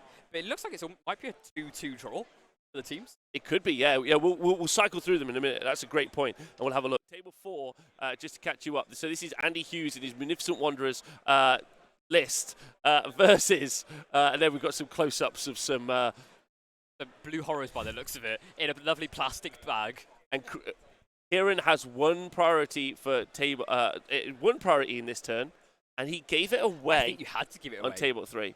Because you wanted to burn that bottom left objective where the Glockkin and Playbearers are. Yeah. But the issue is, like in Owen's game, it means now that the Glockkin and Playbearers can now just walk up and join the game. Yeah, absolutely. I agree with you wholeheartedly. So that bottom left objective was burnt because in turn 3... I think it would have been interesting to not burn an objective. Yeah, I agree. So then the center and the top right are still be able to be scored. They'll still be able to be scored. And he does have more bodies on those. He's got those pink horrors turned into blue horrors. He's still got Bellicor. He's still got the Demon Prince. He's still got Kairos. It means Glockkin has to move up. But like I said, Glockkin moving up into the center is kind of advantageous for Andy anyway. Because got that aura of +1 attack. So yes. That means that literally you can move into the centre and be like, everything's now got +1 to attack. But listen, Kieran's done a great job. Like, look what he's done with those Flesh Hounds. He's held that. I think he's held that centre like quite nicely. So that because the other thing is, Glockkin does okay damage, and the Great Unclean ones do good damage. But the amazing damage is buffed up Playbearers. It really is. And they're all rotated out of the game. They're in that they're top left-hand corner, or medium top left-hand corner, and they're also the other one with the Glockkin. And actually, the ones with the Glockkin are going to be slowing the Glockkin down, right? Yeah, but you've got to remember that Nurgle make themselves fast. So he can plant himself a tree. Yep. So then he's going to get run and charge. Agreed. He's also got the wheel that he can change to +2 move. He can give himself +2 move, which is 6. You then run them to get them on 12, because you use the command ability, get put them on 12, and then they can charge. You say that out of the game, but actually they could go in 24 inches in a turn. Oh, of course. Of course, they've got the run and charge if the Feculent Gnarlmaw is and down. I'm sure he's got those summoning points at the stage of the game. Yeah, we will get an update on You've that. only got to have 7 for that. Yeah, it's true. Table 3, hot gossip, priority roll going into turn 3. Both players rolled a 6. Okay. Both players rolled a 6. Which means Mark won the priority? Which means Mark wins the priority, because if you draw on a priority roll, that does mean that the person who went second doesn't take it. So whoever went first gets to take it. I think you give the turn so you can burn an objective here. Yeah. But then at the same time, like the issue of the other games, it then means that the Gargant that isn't now on objective just walks down and takes the other one. Agreed. So potentially, again, give the turn and don't burn. Oh, he has chosen to burn. He's burnt the top right objective. Top right objective. So then the middle one and the bottom left one are still in play. I think it would have been interesting to burn the middle one. I think it would have been spread those Gargants out. I think it would have been interesting to burn the middle one, but I think he feels like he's not much he can really do with those Varangard at the top. Yeah. He's got that 3 Varangard at the bottom. Varangard at the top have definitely needed that fight the whole game, haven't they? And I think also like what he's able to do, he's going to be able to like move block. Yeah. The Gargants in the center effectively. And now what he's doing with that Gatebreaker, the Gatebreaker has to choose to go into the center and leave the Varangard alone, meaning he can return with the Varangard later to try to attack. We haven't seen a unit of Varangard wiped out either, and we forgot about the command ability. Oh, that command is incredible. When a Varangard unit gets wiped out, use a CP. 5 up, 3 more come back. Oh yes, so you get 3 more back, which could be Varangard, which could be genuinely very useful at this point. It could be brilliant. Yeah, so he's going to try and what he needs to do is hold the Gargants in the middle and keep achieving his battle tactics. But the problem is he's down on the primary. That was massive, and he's used his Be'lakor ability, and that wasn't able to stop Simon from achieving his battle tactic last turn. So actually. I think Simon is still in a really good place. Yeah, Simon's definitely in the driving seat here, because I just don't think Mark's now got the output to deal with 2 Megas and a Man Crusher. I agree. And he only needs 2 Megas. But I say that, now there's only 2 objectives. He only really has to protect one of them, because then you just try and get that 3+ command ability, stop one of the Mega Gargants scoring, and then you put 1 model on and go, haha, this is now mine. So actually, Mark could be in a good spot now. Mark could be in a good spot. I really do. She's got to roll 3 pluses. Not that hard, is it? So you guys are going to have to get used to watching this for the whole weekend, because we're going to see Mega Gargants probably every round. I think they're only not in 4 or 5 teams. We've got 32 teams, and there's only like 4 or 5 teams that don't have a Gargant list. So, big news, bottom left-hand corner. Command ability from the core handbook is Rally.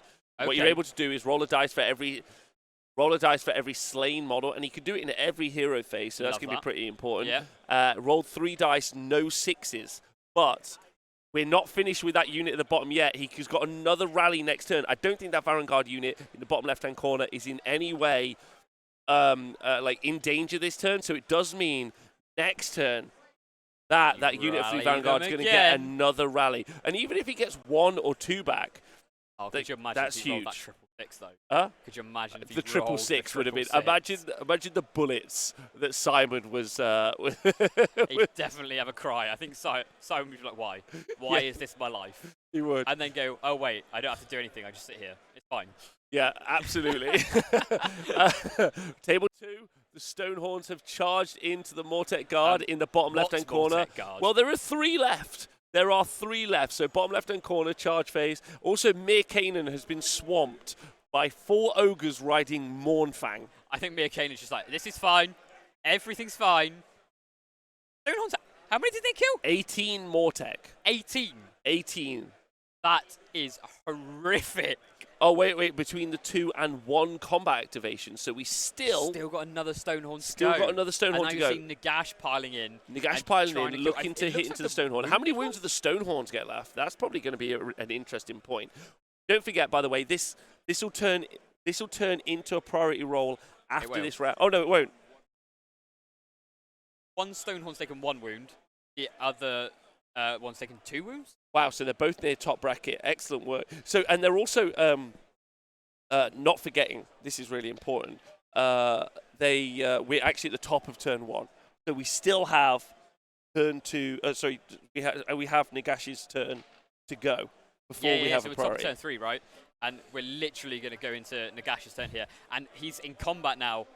We all know what that means in the hero phase. That means we've got a Hand of Dust on the way. Now, he failed the one last time. He did fail the one last time. He cast it, but Adam picked the right hand. I think a real question for the Twitch chat, if you guys want to make a prediction, Hand of Dust, will he succeed or not succeed with his Hand of Dust? That's the real prediction in the Twitch chat. See it happen, I'll be honest. Yeah, I'd me too. I'd love to see it happen here. I think Owen would love to see it happen. I think he'd love to see it happen too. I think it'd be really good for him. But he's still got the combat, and he could still do some pretty good work into these Frost Swords and Stonehorns. But look, the board control has gone away from him. He's got nothing left. He's got two. Just Nagash. He's got Mirkanen in the middle and Nagash. Right? I'll be honest. I think. Yeah. Unfortunately, I never want to see it. I have a feeling. I think Owen's playing for points. I think Owen is paying for points because don't forget the scoring system here is a differential. It's an odd. So if you get a win, yep, you get 20 points. Right? Okay. If you lose, have the potential to score up to 5. Yep. So always get 20 if you win, but you get up to 5 if you lose. Well, listen, Nagash has just killed a Stonehorn. I'm sorry, what? Just killed a Stonehorn. And that's the one that didn't even swing yet.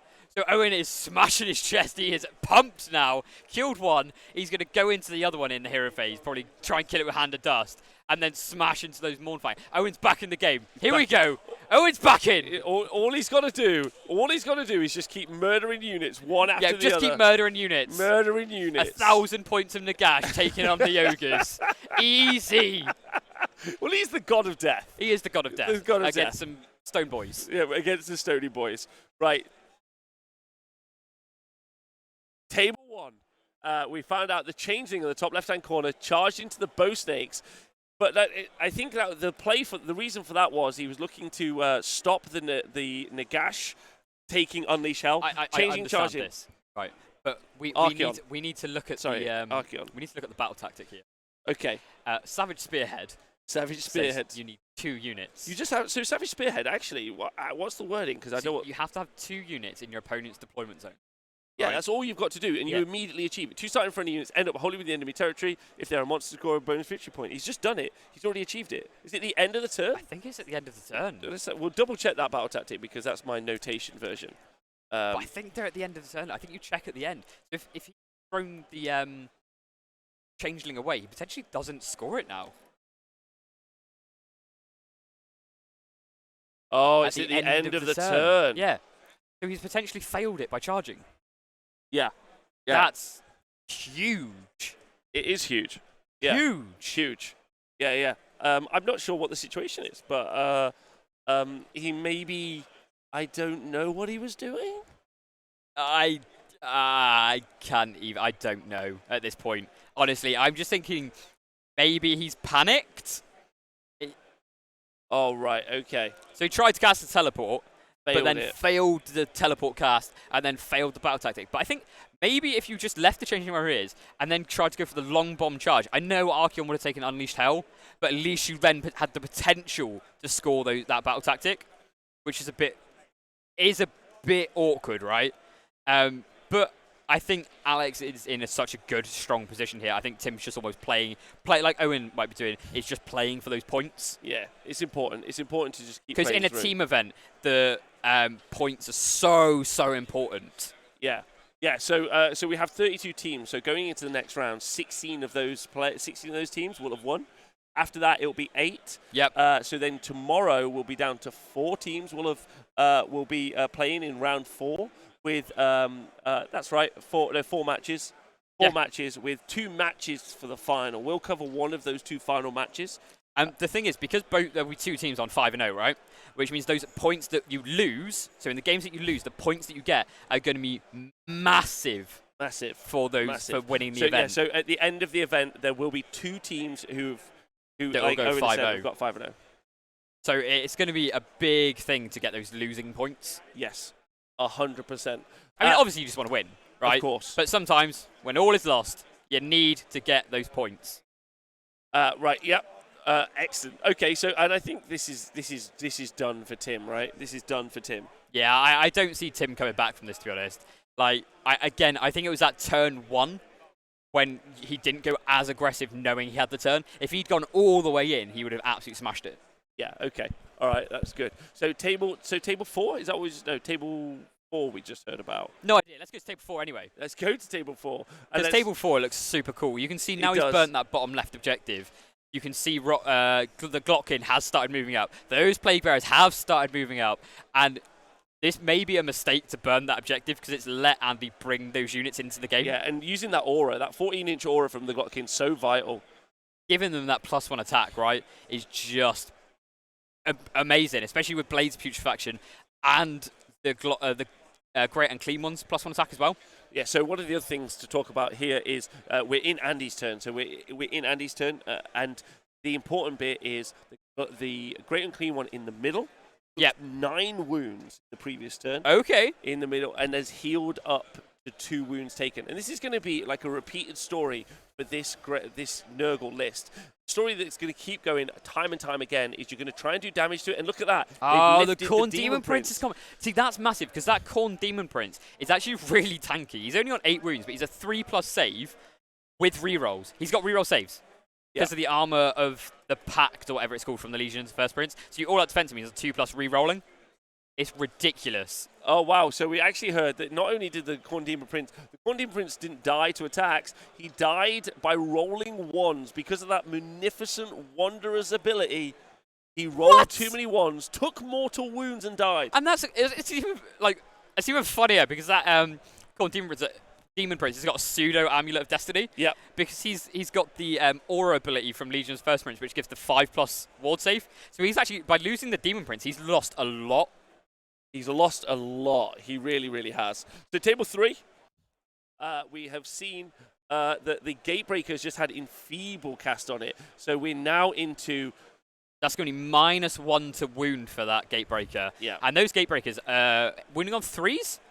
So on 4s, which is actually a massive deal. So we've had broken ranks. So Mark's turn. Mark's chosen broken ranks for his battle tactic, looking to achieve it. 2 points if he gets it. Bonus 1 if he does it with a monster. He's got that Man Crusher in the middle. He's looking to kill it. That's battle line. If he kills it... the whole Gargant army's battle line. the whole Gargant So just kill army. something. Yeah. But you obviously have to pick something. So you pick the Man Crusher. We've seen the Man Crushers just dying like they're nothing really in this game, haven't we? We have. So that Manticore's hunting for Man Crushers. I think he's killed 2 on his own already. It's just random Sorcerer Boy. He's just walking around killing Man Crushers like it's going out of fashion. Agreed. Loving life. Loving life. So that right there, he's moved up that unit of Marauders, looking to block in that unit. As you can see, the unit of Varangard that were on the objective, they've moved down. That top right objective is no longer in Not play. there anymore. I'm amazed he didn't try and use Rally on the Varangard again, or if he did, he failed it. Because he hasn't got any more of them back. I think maybe he's saving the command points at this point because he's going to really need them for Simon's turn. As much as Rally would get it is obviously 6s, so it's a good one to use when it's when you're going second in a turn. But if you're going first and you need to conserve those command points, it might not be the best shout to go for. Agreed. I agree. Especially when you want to make sure that you kill that Man Crusher because you want to be going to be using all-out attack. And you need the points at this stage. Yeah, you got to go for those points. You desperately need the points. Look at that. Simon is in a commanded lead, 9 points ahead, 15-6. And he needs to take out the Man Crusher. Unfortunately, that Man Crusher is probably within 3 inches of the War Stomper in the middle. We'll see. But that War Stomper basically unwounded. He hasn't been affected yet in the game. He has. He was charged earlier in the game by that unit of 3 Varangard at the top. So I think he's taken like 9 wounds. Yeah. Yeah, but like I said, the Mega Gargants haven't taken a lot. We've lost 1 Mega Gargant that's gone, and 2 Man Crushers, and we're probably going to lose 1 more Man Crusher. So Simon, like we were saying at the start, you lose objectives a lot at the start, but then at the end, that's when you bring the game back, and I think Mark's going to start bringing the game back at this point. Yeah, I absolutely agree with you. I'm just trying to helping me out with my problem. We'll make it so if this is better or worse for losing. Fingers crossed it'll be better. Fingers crossed it'll be better, and if it's not better, let me know. We just don't want everyone to hear all the other stuff in the arena, right? I like this. We've set up. Yes, Donald in the house. That's great. Donald is here. We're live on air, so we can't say hi to him, but hi, gorgeous. There we go. Anyway, sorry, we'll get back to the coverage. We have to. We do. very cute baby just turned Again, up. it's Gargant, so we can just ignore it for a minute, come back 20 minutes later, and the exact same thing would have happened that happened 10 minutes ago. So that's true. He stood there. Table and 1. Nothing happened. We might have a result Yeah, on table 1. It's going to be an Alex win, isn't it? It's going to be an Alex win. We just have lost another unit of Varangard.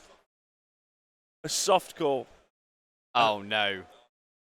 But what's incredible is, look what's on the board when the game's been called, right? Yeah, there are no Varangard on the board, right? But there is that unit of Snakes in the and Archeon. Basically, because Archeon can only do one thing at a time, and mainly he can't kill Morathi, mortal. She can only take 3 damage. So you can only take 3 a turn, right? 3 a turn. They're in this position where they can't do anything. Yeah. Yeah. And the thing is, it genuinely looks like Tim's done nothing this game. It genuinely does. Like, all he's done, he's moved the snakes to the left. He's no, you mean Alex? Alex has done nothing. Oh, yeah, sorry. Alex has literally gone, I've moved the stuff to the left, and I've dropped 3 guys. Morathi's like 8 inches from where she started. Yeah. Like, she's done, like, nothing, right? It's like he's done nothing the whole game and still just won. I love how we've just seen 2 Wales dice rolled, and they both rolled 6s as well. Yeah, I just want to mention that. Yeah, I agree. I absolutely... I don't even know what to say at this point. No, me either. But it's a fantastic play. And he, like, and also what's interesting is Alex knew how to play this game. Like, he played it well. Yeah, he played it brilliantly. He didn't do anything. Genius. Yeah, very, very good. He did play it really well, to be fair. He made sure Archeon was blocked out. He made sure he target prioritied really well. He dropped the stuff down really well, and he played a cracking game.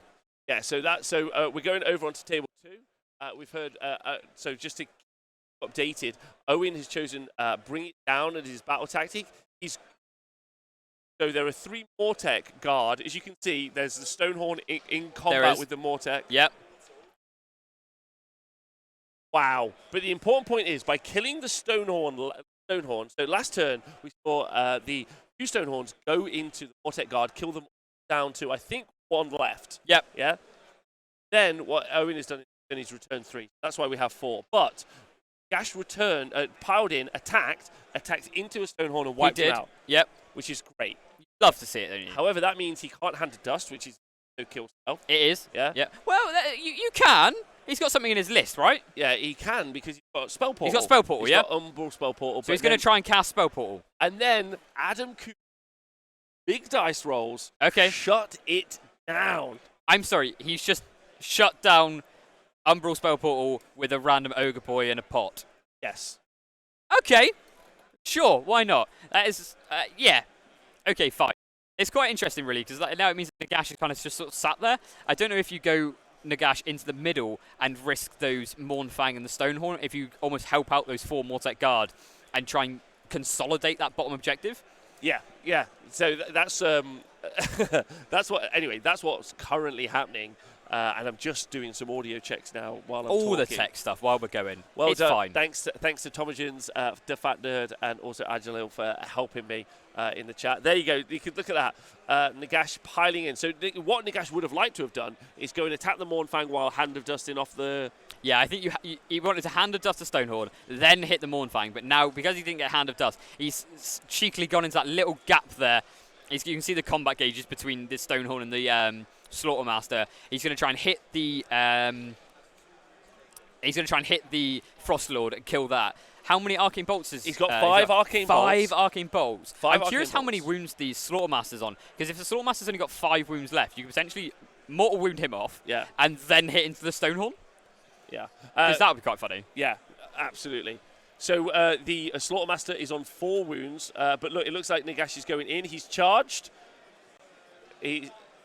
Yeah, so he's, full wounds. He's on full wounds. So that's going to be 8 wounds. And then he's charged into the Stonehorn, and he has 5 D3 mortal wounds to throw at that Stonehorn, who's only taken 2 wounds so far. So the real question is... roll big here. Yeah, the real question is, Twitch chat, is he getting him or is he not getting him? What do you think? I think he gets him. Personally, I think he gets him. 8 D3 mortal wounds. It's going to be 16 mortal wounds. Then plus the Stonehorn's 5 up save. You're still looking at like 8, 9 mortal wounds going through. Yeah, then you hit. Yeah, then you hit. Then there's the big power play. Yeah, then there's the big. And we've seen a Nagash spike. We've seen it at the Super Series when I think Andy was running Nagash and killed a Mega Gargant. Yeah. With some just random. Talking stuff. about Mega Gargants. Let's go see how they're doing. And let's go away. Let's go see how they're doing. The Chaos Sorcerer Lord of Manticore has piled in that centre there. Yeah. Mark looking to attack. And those 3 units of that unit of Varangard hasn't piled in because if he did, I think it was like a redundancy, right? Yeah. If he charged in with the Chaos Sorcerer Lord of Manticore, he's been able to stay 3 inches away from the Mega Gargant in the middle. However, which I think is a Kraken Eater, and then the 2 on the left and the 2 on the right did it. The 3 on the left didn't charge, basically. Yeah. I don't think it needs to us because his battle tactic is to kill that Man Crusher, right? Yeah. I just don't think by committing more and more stuff, I think you actually struggle more because you're not going to take out the Mega Gargant, so why commit more stuff than you need to? Yeah. And then in the middle, we've also got Be'lakor, who's also charged in. See, Be'lakor is actually really good at charging because you've got 8 attacks, 3s, rend 1, doing 2 damage each. So he can do quite a lot of damage. So he did 4 damage to Mega Gargant. We don't actually know how many wounds the Mega Gargant has taken at the moment. It's taken 25 out of 40. Left. 15 left. So he could go down next turn, actually. Stonehorn down. Stonehorn down. Wow. How did everyone feel about that? I was always going down to the God of Death. Always. Oh, and then priority into turn 4 in what is now turned into a roller coaster. Adam played a blinder. He has played but you say that he won a priority and charged. But turn 2 into turn 4 has gone really badly, and now priority roll into turn 4 has gone in Owen's favour. So Owen's literally, he's gone, I'm going to kill a Stonehorn now. I'm going to kill your other Stonehorn, and now I'm going to come over and kill your other Stonehorn in this turn, I've got I reckon. a 3rd Stonehorn. So 1,000 points in the gash. He was on 1 wound. But he's only got, I don't know what, let's have a look what the scorecard says. We'll make sure this is right. It says 16, okay. So the score is currently 16-15. It just hasn't updated. It just hasn't updated yet. Okay. So it's 16-15, so it's very close. But the choices that Owen's got left, he's done Ferocious Advance, he's done Conquer, he's done Bring It Down. So he's limited now on the options that he's got, right, in what he can choose. Yeah, but he's got... I don't know, has he killed the General yet? Or is that... Yeah, because he's already killed the General. So, yeah. No, he hasn't killed the General, I don't know. Has he killed the General? Because so he won't have... So he might have Slay the Warlord. So he's already killed the General, so he can't do Slay the Warlord. So he can't do Slay the Warlord. He maybe looks at killing Bring It Down. He's only got 2 units, so he's done Bring It Down. Okay. Have we done kill a battle line? Kill some Mournfang. Oh, so he can try and kill a battle line unit. Try and kill some battle line. Or he could try and run 2 units into his opponent's territory. Do you know what? He's done Ferocious Advance. What I'm saying is his battle tactics, look at him, focusing, I think Owen's only got 1 battle tactic that he's going to be able to achieve now. Which is what? The kill a battle line. Oh, no, he could do Monstrous Takeover. But Nagash has to stay where he is, and he relies on Nagash going places. Yeah. So Monstrous Takeover... I think you save Monstrous Takeover for turn 5. Because that's when you bring Nagash over into the middle now, right? You try and kill the battle line. Then you do Monstrous Takeover later on. Table 1 is over. Table 1 is over. They have hand-shook on it. Marathi killed Archeon in combat, though. I'm sorry, what? So it was the hero phase. So we say Marathi killed. Marathi killed the Archeon, but it was actually the bow snakes. Yeah, so just for you guys, it's Marathi. Yeah, but not actually. Marathi and the bow snakes. Yeah, mainly the bow snakes, though. Mainly the bow snakes. It's a bit like how lots of people thank me for doing the coverage when really it's 18 other people that help me. It's like when the headline is trash and you go to see the support. It's exactly like that. It's exactly like that. Like she gets all of the big. Everyone thinks Marathi's the one you want to go and see, and then you turn up and actually the support are way better because they put effort in, and the Marathi, the headline, has just turned up really drunk and doesn't care because they get all the money. So let's go through it because this is important. It's a team event, right? That's 1 win to Wales over 31s, under 41s. Yeah. is what. The Wales Boomers. The Wales Boomers. The Whale Boomers. Yeah, the Whale Boomers have got 1 win in the bank. Table 2, honestly, it's too close. It's 16-15. I think this is really, really close. I understand that you've only got Nagash and some Mortek left, but Nagash is still 1,000 points. You're correct. So we don't know right now, Table 2. Table 3, just to get an update, that unit of 2 Varangard at the top right-hand corner who piled in, they're dead.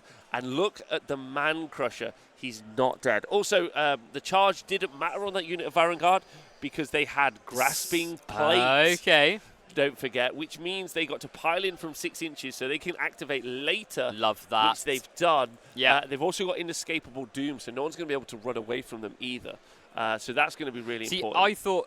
I think this one, if Mark gets the battle tactic this turn, I think Mark's going to win. Yep. If he fails the battle tactic, I think Simon wins. Yes, that's fair. I reckon it all comes down to if he can kill a Man Crusher.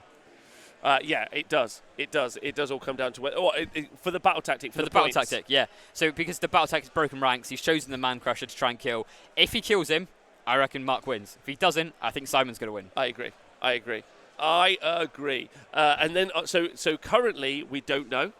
So yeah, I'm not sure. 2 we're not sure of. And then table 4, we're pretty certain this is going Andy Hughes' way. I have a feeling this is Andy's game. I just think that Andy's just going to start steamrolling it now. Because you've seen that you look in the middle, we had a unit of 10 pinks. We're already down to some brims. We are. And that's just from one Great Unclean one. Yeah. And you've still got the rest of the army slowly trundling their way up. Yeah, they're definitely going to chew through this army. You've obviously got those Corn Hounds at the bottom. They've got loads of options there, to die. Yeah, from. To die, because Flesh Hounds are trash. I mean. Yeah. And I don't think I've ever seen Flesh Hounds play. However, back to table 3. The Man Crusher has dead. The battle tactic achieved. He's done it. He's done it. He's gone and done it. I think Mark might win this now. I think Mark might win. Because that means it means that there's only 2 Gargants left, right? Oh, look, the Manticle's come off. He's done the thing where you roll to see if...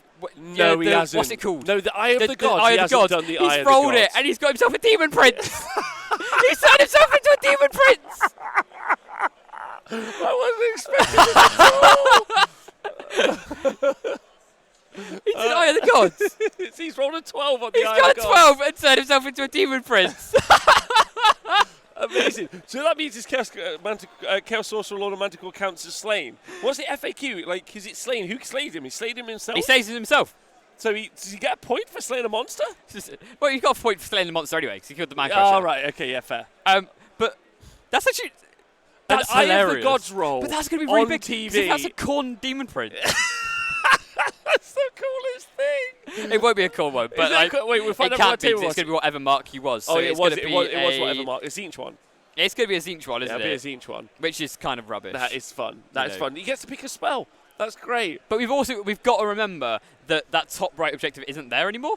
So this is going to be really difficult for Simon because he's got to come all the way around to get this bottom objective. He does. He's got to move. He does got to move. And the Gargant in the centre can't actually move, not just because he's blocked move-wise, but because of that grasping plate. Sorry, inescapable doom. Which is an artifact that is on the Varangard.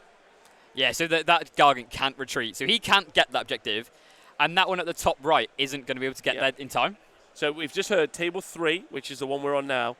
They've rolled priority for turn 4. So we've rolled priority, and Simon has won it? And we're finding out now. Simon has won it. And does that... So Mark scored 5 points that time. Okay. So 15-11. Love that. Yep. Love that for him. Love that energy. So 15-11, but unfortunately Simon's going to score... Well, he's going to score 1 for the primary now. That's only... What are his options for battle tactics? You've got to remember, that's if Mark doesn't roll a 3+. Oh, he's got to bring it down still. So if he brings down the Demon Prince isn't a monster, actually. No, it's not a monster. So if he brings down... Be'lakor. So you bring down Be'lakor? Because that's actually really funny, because the Manticore is a monster. That is funny. That is really funny. So he's basically gone, ha-ha! I'm not a monster anymore. You can't do your battle tactics. That is fun, and he hasn't done that at all now. Amazing. Really good. Okay. It was tactical. It was a tactical 12 roll. Hey, what did you do today? I did a tactical Eye of the Gods roll. It's pretty unique. This is brilliant. Right. Oh, wow. Okay, table 2. This is one of my favorite things that happened to OBR. Nagash has moved towards the Mournfang. The Moonfang? Moonfang. The Moonfang. We find out what the battle tactic Owen chose, please, for this turn, because this is going to be pretty important. It looks... He's got to have done the kill the battle line. He's gone for broken ranks, which is kill a battle line. Yeah, and then... So then what's happened is, this is really important, Twitch chat, he's gone for broken ranks, which means he goes to kill the battle line. Unfortunately, though, what Adam Kunis has done is he's used a redeploy on that unit of Mournfang. Oh, no. Owen's worst nightmare. Every OBR player lives and OBR player sees someone say... They fall asleep dreaming of nightmares. No, not redeploy. Not redeploy. Not again. Please don't do it to me. Why? Why have I ever done for this? So he's redeployed away, which means you get to move D6 inches in any direction. He's moved his Mournfang unit away, making that charge difficult to impossible for Owen to effectively activate. And that's a nightmare situation because that means he's going to fail those battle tactics. When the score is this close, 16-15. Yeah, that's huge. It's going to be massive. Honestly, Owen's worst nightmare. A redeploy. It's going to be like, look, so currently we're not 100% certain because of petrol if we're even able to get out of London after this. I don't think we will be able to. I don't think we'll be able to. We live at Lee Valley now. Which means everyone's staying at Owen's house. Literally everyone. Everyone. Yeah. 100 people are staying at Owen's house from the LGT. And he will... And no one will let him forget about the time that someone redeployed. Wow, okay, so we'll just hear that again, please. On table 4, we heard the Epitome attempted to cast a spell. Okay. Oh, Kairos. Okay. Oh, wait, so Andy shut down Kairos' spell casting there from what was not actually that important a spell. See, I want to feel bad. I want to feel bad for Kairos here, but at the same time, it's Kairos. It's definitely Kairos. Yeah, I'm not sure I do, to be honest. Yeah, no, Kairos cast a spell and someone shut it down. I'm happy. Oh, no. Yeah, so here we go. Kairos, it looks like, might be trying to get involved in the fight as well. Aggro Kairos? Aggro Kairos. So the primary is not going very well right now for Kieran. Because that center objective is probably going to be dominated by those two great and clean ones. He's got Be'lakor at the moment, but those great and clean ones probably going to push him off, as well as that unit of blues. Yep. That top right-hand corner is looking a little bit nicer, but he's losing bodies very quickly, and the slow, decrepit, diseased advance of the Plague Bearers and they're Glotkin. Coming. They are. I just think, like... The score is just going to be a really important one because, like, that first turn when Kieran failed that battle tactic, that gimme battle tactic, I think it's just going to be huge. Yeah, so Owen, so we just heard Andy only scored 2 points that turn. So he only scored his battle tactic. So he doesn't hold the center, he doesn't hold the right, so he got no points. So no primary points that turn? No primary points. So, like, that's tough. That is tough. That is tough. Especially because Kieran here could go up, get a battle tactic, and score 1 and score more. 100%. So you could go 5-6 points up and catch the game straight up here. So he's chosen so aggressive expansion is take 2 objectives that aren't in your... So he's already got them. So that's an auto. That is an actual auto one for him to get. Yeah. So he's got that. Well, that's if he doesn't lose. Like we talked about before, that great and clean one. That great and clean one. Yep. Yeah. Sorry. Yeah, he was able to do quite a lot of damage into that unit of horrors in the center. He was, yeah. So I think we might see those guys go like down this turn. So it's not auto because he might not necessarily. And don't forget that when they start going to blues, or when they start going to brims, that's when they start taking battle shock. And also those two units of those two monsters, those two great and clean ones, each monster is worth 5 on an objective. They are. So yes, Be'lakor's 5, but he's on 10. So that unit in the center is going to be fairly important. So he has to have 6 of those. He's going to use Be'lakor to inspire and presence a unit in the middle. I'm not too stressed about that. It's whether or not the great and clean one ends up spiking on the damage and just wipes them. Yeah, definitely. And don't forget, you can also summon stuff. So we could see Be'lakor summon a unit of something behind himself, or you could see Kairos summon something in front of himself or behind. So there could be more stuff coming on. We can see more horrors coming. But it feels like Kieran's like holding on at the moment. Like he's like on that cliff edge, holding on by fingertips. Yeah, definitely. Like and then but then it's this is the strong wind that is the plague wind of the Nurgle army is on the way basically.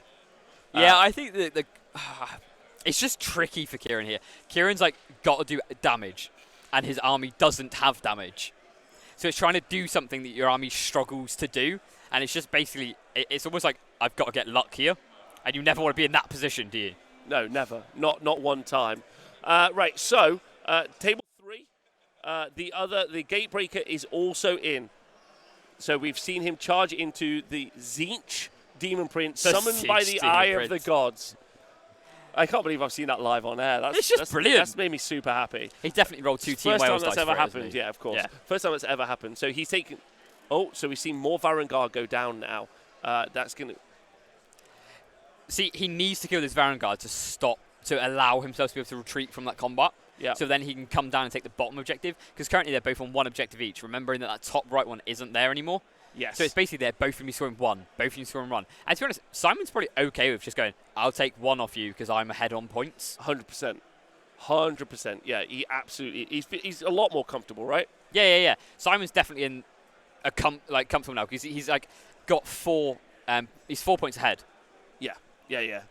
He's in a really good spot. No one's going to be moving. Don't forget that top right objective isn't actually on the board at the moment. So that isn't in play. Maybe our table boss can actually take that one off. Top left objective on the Mega Gargant's board. That one... Yeah, that's fine. It's just we'll go for it now. But then the 2 in the centre, the one in the centre, sorry, one on the bottom left, those are the ones that are currently active and in play. Yeah. So those are the ones that we're playing for. And the mission is score 1, you get a point. Score 2, you get another point. Score more, you get 3 points. So if you literally hold both, you're scoring for 3 points every time. Yeah, 100%. So Mark needs to hold both, because he's got to close that gap. He's got to close the gap, because Battle Tactics have let him down this turn. So that's going to be really important. And let's just have a look. Let's just have a look and see what Simon's got. Simon's still got quite a few options, right, on his Battle Tactics. He's taken Monstrous Takeover.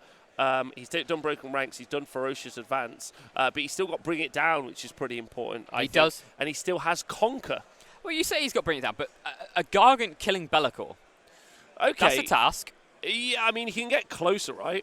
But I think you almost just run Be'lakor away. Yeah. Do you know what I mean? And then also the other one is potentially Savage, because he's not got Monstrous Takeover anymore, is he? No. So I think Simon's actually tough on Battle Tactics, you know. Like he's got some good ones that he can do, but he's got to do 2 now. So I just think he's going to struggle with Battle Tactics. His other one's Savage Spearhead, and the deployment's quite far away from him. Yep. Like it's going to be tricky to get Battle Tactics here. I think it's going to be It's difficult. like every Gargant game. But look, they start all the tailing off. Varangar are gone. All the Varangar are gone. But are they? Are they really gone? Because on a 5+, 3 are going to come back. Right. I do think Simon's going to take this game, though. So let's not forget, there's also only 15 minutes left on the round. Yeah, 15 minutes left on the round. So it's as close as it can be here. So just to keep you guys updated, this is a game between Angel and Wales under 41s. Yeah, the Wales Boomers. Is it the Angels? It's the Angels. The yeah. Angels. They have a podcast called Angel Cast. You guys can check it out if you ever want to. And they're very close. They've won one game, definitely. Alex Bruce securing a victory for them. On this table here, everything to play for in these 15 minutes. On table 2, everything to play for in these 15 minutes. Looks like Nagash made his charge. He did! Did Nagash make his charge? Oh. Mortal wounded off the... So he failed the charge. Mortal wounded off some stuff with the arcane bolts and then piled in. Oh, so he attacked. So what he did, there's just underneath where Nagash is now, there was a Slaughtermaster. There was. He charged him. Yep. Then he released his mortal wounds at the beginning of the charge. Amazing. The combat phase, which meant he piled in and he piled towards the Mournfang. What a play! And then he killed 2 Mournfang. Super edgy. Super edgy. There are still 2 Mournfang left though. What a play though! Did he kill 2? Because he's got like units of 2 anyway, isn't he? Yeah. So. Oh no, he's got 1 unit of 4. I'm pretty certain 4. that was a unit of 4. But you can check though. Yeah, it's 1 unit of 4, 1 unit of 2. I think that was a unit of 4. Right, so I think he's still got 2 left, so he didn't achieve Broken Ranks. It was a cracking play, though. Absolutely brilliant play. Like, from going from I can't do this to giving myself a chance to do it, it's really good. Which means he held that bottom one, but now Adam has just moved a unit on, and he's going to hold one and hold more, probably. Those Mortek Guard in the top, you see those 4 Mortek Guard are also there as well? Yeah. He's going to need to deal with them if he can. I think after this turn, Owen's going to be just too far behind at this point. Yeah, I agree. I don't want to say it. I don't want to say it. So Ogres have gone for aggressive expansion this turn. So hold 2 objectives that aren't in your territory, which again he's already done it, right? So yeah, that's that bottom one and the middle. So he's done that now. So he's achieved aggressive expansion. Yeah, I think Adam's going to win this one now. And then yes, he's used a command point to auto run his 6 to get onto that objective. That's what he's done. So he's done really well there. Loads. Oh, look at that, lovely. This has been a really, really interesting game. Very swingy really as well. Swingy game. Very swingy. And it really shows you the power of the battle tactics and also the primary, right? And the trade-off. Yes, the game is full of a lot of god monsters. Actually, the comparison between this and how interesting the Marathi Bow Snakes versus Archeon game. Yeah. Like, there's some good conversation between really like how important those monsters are, or more importantly, if you play them badly or use them wrong, like you maybe don't use them well. Like you don't. Yeah. Like, when we were watching Archeon play, it was difficult because if you don't play those god monsters and you play them, if you don't play them aggressively, they're not doing anything. Played it wrong. It's just awkward. And I think Owen's played Nagash incredibly well. So showing the power of the god monsters. Yeah. Like we thought, Nagash was on 1 wound at one point in the game. He was in the corner, and now he's healed back up to all but full. He's back in the game. He nearly won the game for Owen. And potentially, he's probably lost the game, unfortunately. He's probably lost the game. But knowing Owen, you never know, to be honest. But I just think we're at turn 4. Adam's going to score a lot this turn. And I think it's going to go to a 1 each in the teams. Yeah, 1 each in the teams. Say that again. It looks like Simon's put his hand out to go for a shake. Table 3. Have we seen a result? Oh, we're at the bottom of turn 4. Table 3. But it looked like Simon had his hand out to shake Mark's hand, and I think Mark's gone, no, I can do this. Oh no, not yet. Still playing. Very close. We'll make sure we get the points updated.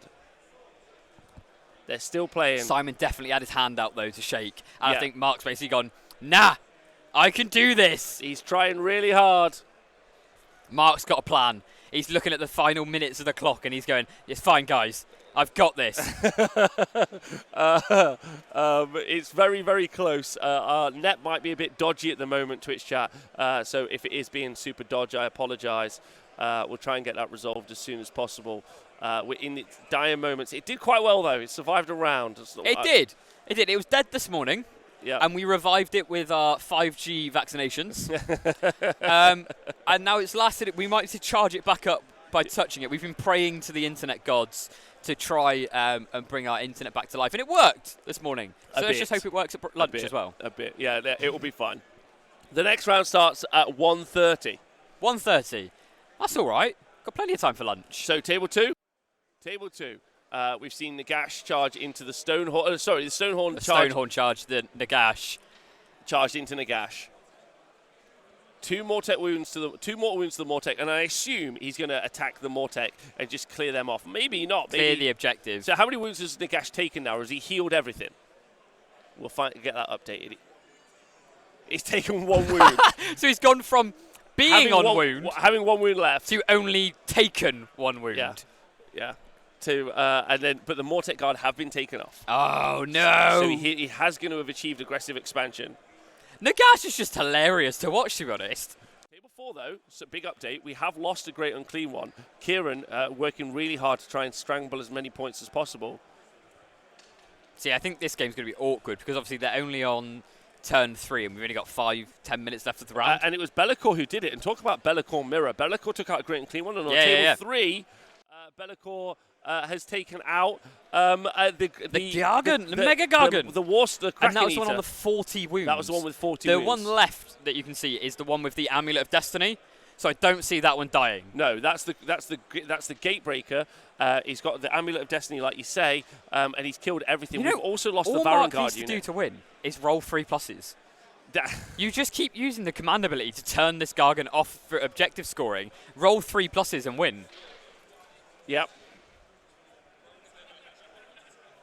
So, Yeah. so 19 points each. Okay. Going into turn 5. Let's explain what's happening. They're both, on 19 points each.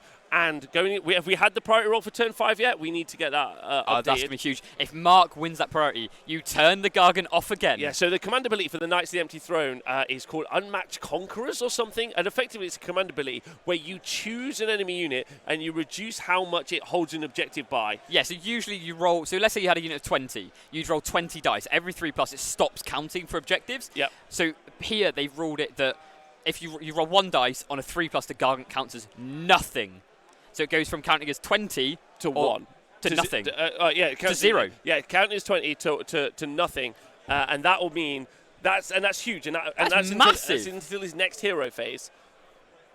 And he managed to do that, which meant Mark's scored more, which means he got 3 and then 5. Okay, table number 4. Top right-hand side, Rotigus has also gone. Yeah, Rotigus is happening. Yeah. So literally, seriously, I think I curse people here. I say things won't die, and then they die. They die. I was Adam, saying that cursed. Kieran had no damage output, and he's cursed. gone, haha, hold my beer, watch this, and he's gone and killed 2 great and clean ones. I can't believe this. So this means... Like, what is going on? Seriously, we were at T-Sports. Nagash won't die. Dies turn 1. I think Andy just likes to prove me wrong. I think he does. I think he loves that, because if you guys at Super Series Showcase, we saw Andy throw Nagash for some reason into Mega Gargants and die turn 1. Yeah. Which was very After funny. I called that he wouldn't die for the game. Yeah. And then I've just called that Kieran won't be able to kill Great and Clean ones, and Andy's let him kill the Great and Clean ones. That's what I'm saying. Andy's let him do it. Because that's what clearly is happening, right? So that's fuming. That's going to be really important for the top right-hand corner. So all of these games are like in these like fascinating points. Table 2. We just survived. We just saw Adam Kunis survive another hand of dust on come table on! 2. Come on! He survived 3. Owen's poker face must have gone. Yeah, like Adam can see right through it. He will be tilted beyond belief. Owen livid. 3 hands of dust he survived. 3. Owen the salt mines himself. Okay, so priority for turn 5. Have we heard it's priority for turn 5? Sorry, say that. Or Owen's turn 5. Owen 1 priority for turn 5. Okay. And then he's taking the turn, and he's got monstrous takeover. The current score is, we'll get that updated. The current score on that table is. So I assume Nagash is going to literally retreat, go onto that bottom objective, and go, this is mine, and score 4 points. This is mine. Or 3 points, sorry. Hey, Radiant Tar, thanks for subscribing. Hey, everyone, thanks for joining us live. We'll be back live again at 1:30 with the next round. This is a 5-round event, so we'll be live for 2 rounds today, and then 2 more rounds today, and then 2 rounds tomorrow. Yep. And if you guys are interested in 40K, you can go and check out the 40K channel, so the T-Sports Network, who are covering the LGT here. But you don't want to do that. No. You want to stay with us and watch real Warhammer. Because Team Warhammer is the only real Warhammer. So, table 3. Table 3, he's used the monstrous reaction. He's used Stomp. That's killed the Marauders. That allowed him to pile into Be'lakor. Okay. And now he's looking to kill Be'lakor. Simon won the priority into turn 5. We'll make sure our score is 100% correct on this. I don't know if it is 1911. It might be 1911, in which case... I think it's close than that. It should be 1919. 1919 is what the score is. It's 1919. I'm sorry, who won the priority? Was it Simon won the priority? Simon won the priority. That's massive. And he chose to bring it down. He stomped the Marauders out. Yep. And now he's swinging into Be'lakor. It's can he kill Be'lakor? If he doesn't... What do you think, Twitch chat? I don't think he's going to do it. If he doesn't, he loses out on these points. And then what's left? I think loses the game, So man. he's got... So that's Simon. He's decided to choose bring it down. And Mark, what's he got left? He's done Ferocious Advance, Conquer Broken Rank, Slay the Warlord. He needs. He could do. Bring it down. No, because he's never going to do it. Why not? Because it's, it's 35 wounds to 5 up. No, he's going to do... He doesn't actually need a battle tactic. Just do Savage Spearhead, run the 2 units. Yeah, but he doesn't need a battle tactic. He just holds 3. Oh, he holds more, yeah. No, he holds 2, so he holds more. Holds 2, holds more. Oh, no, because he's using the command ability on the Gargant. Yeah. So, yes, the Gargant would normally outscore, but the unique ability of the Knights of the Empty Throne unit stops him from counting as literally, more. if Simon can't get this battle tactic, I think Mark wins. This is huge. This is huge. This is huge. He could also, don't forget, he could, so we're saying that he could do Savage Spearhead, right? Be'lakor's got the teleport spell. Yeah, and it's fast. And the Daemon Prince is fast. Yeah. I mean, what if it comes down to the Eye of the Gods helping you win? That's what's funny. Wait, has the Mega Gargant gone? Is he not done it? I have no idea. They're looking. It looks like Mark's about to choose his battle tactic, doesn't it? Or they're reading the wording of how the battle tactic is. It's tense. Okay. So table 4 going into turn 4. Okay. With 5 minutes left in the round. Andy has won priority. We'll go back to that in a minute. But table 4. Andy's won priority. Okay.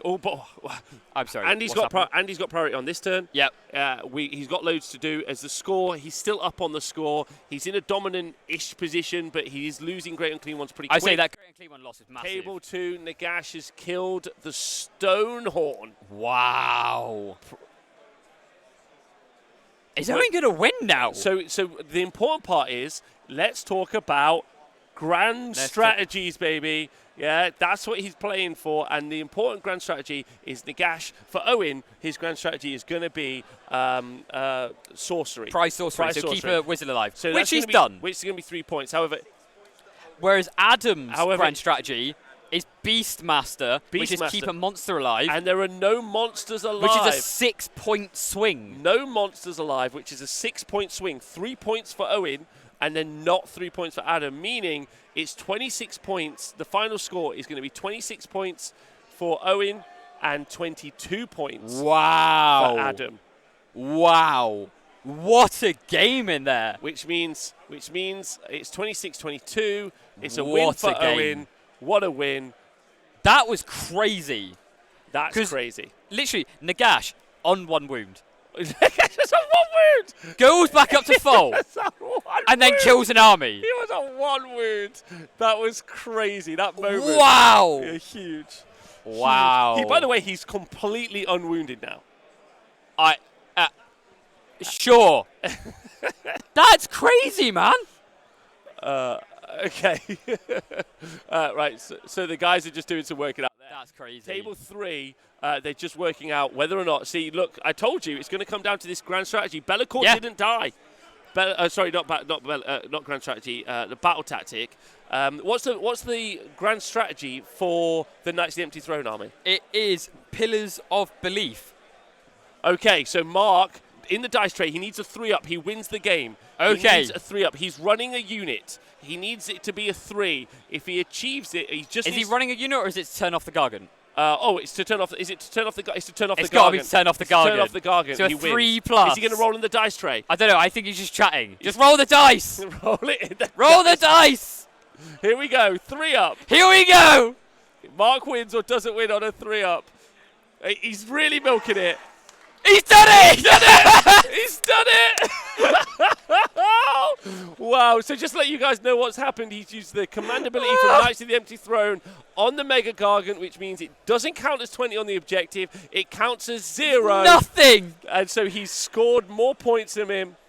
He's literally come to a 3+ roll, and he smashed it. Wow. This is round 1. What a round! I'm going to be so tired by round 5. That was a crazy round. Yeah, it was amazing. Okay, so congratulations. So just to cycle through for everyone, on table 1, it was a win. It was the win for the Keltnar. So Alex won that one by moving left a little bit and shooting. Yeah, on table 2. Nagash smashed it. He was on 1 wound, healed up to full, killed an ogre army. Insane. Table 3. The Gargants, the Gargants moved. Gargants fought with the Gargants moved, and then the Varangard killed some, yeah. and then they rolled a 3+. So that's 3 wins for Wales. 3 The wins for Wales Boomers. The Wales Boomers. And on table 4, they've got a minute left. Look at that. Glotkin's in. The Plague Bearers are in. He's going to take that center objective, and he's already on. That's 4-0. Yeah, I think Andy's going to smash this one, isn't he? That's 4-0. Ladies and gentlemen, hello. This is us. Our camera got moved around quite a lot. I'm Rob. This is Adam. What a round. First round of the Warhammer event. I'm actually in disbelief. Like, Bloodtithe. genuinely, that was crazy. It was great. It was great. What? It was great. I loved it, is all I'm going to say. So, yeah, pretty exciting round. Our next round starts at 1:30. Yeah, that was just absolutely crazy. Oh, okay. Yes, and we've just heard from table 4, it's been ruled as a draw. So it's gone for a 10-10. Fair enough. Yeah. Seems reasonable. Does seem But really it does mean reasonable. that Wales Boomers have won the round. Although they've won the round, but it was a 3-1. Which means they don't max on their tournament scoring. They don't max on their tournament scoring, so that might become quite telling in later rounds. It really could, yeah. Which is going to be really important. So, ultimately, a very exciting match. We got 4 more of these. 2 more today. 2 more today. 2 more today. 1 more. 2 more tomorrow. 2 today, 2 tomorrow. 2 Easy. tomorrow, yeah. You guys are great. I hope you guys enjoyed it. Thanks to our table boss, Matt, smashed it out of the weekend. Don't forget you guys could go and hang out with the 40k crew if you want to go and listen to some 40k. Don't be like that. Don't be like that. 40k's fine. Don't be like that. You can stay with us, though, as well, if you want to. Anyway, you guys are great. We're going to go now. Thanks for hanging out with us. We'll see you guys soon. Have a nice day.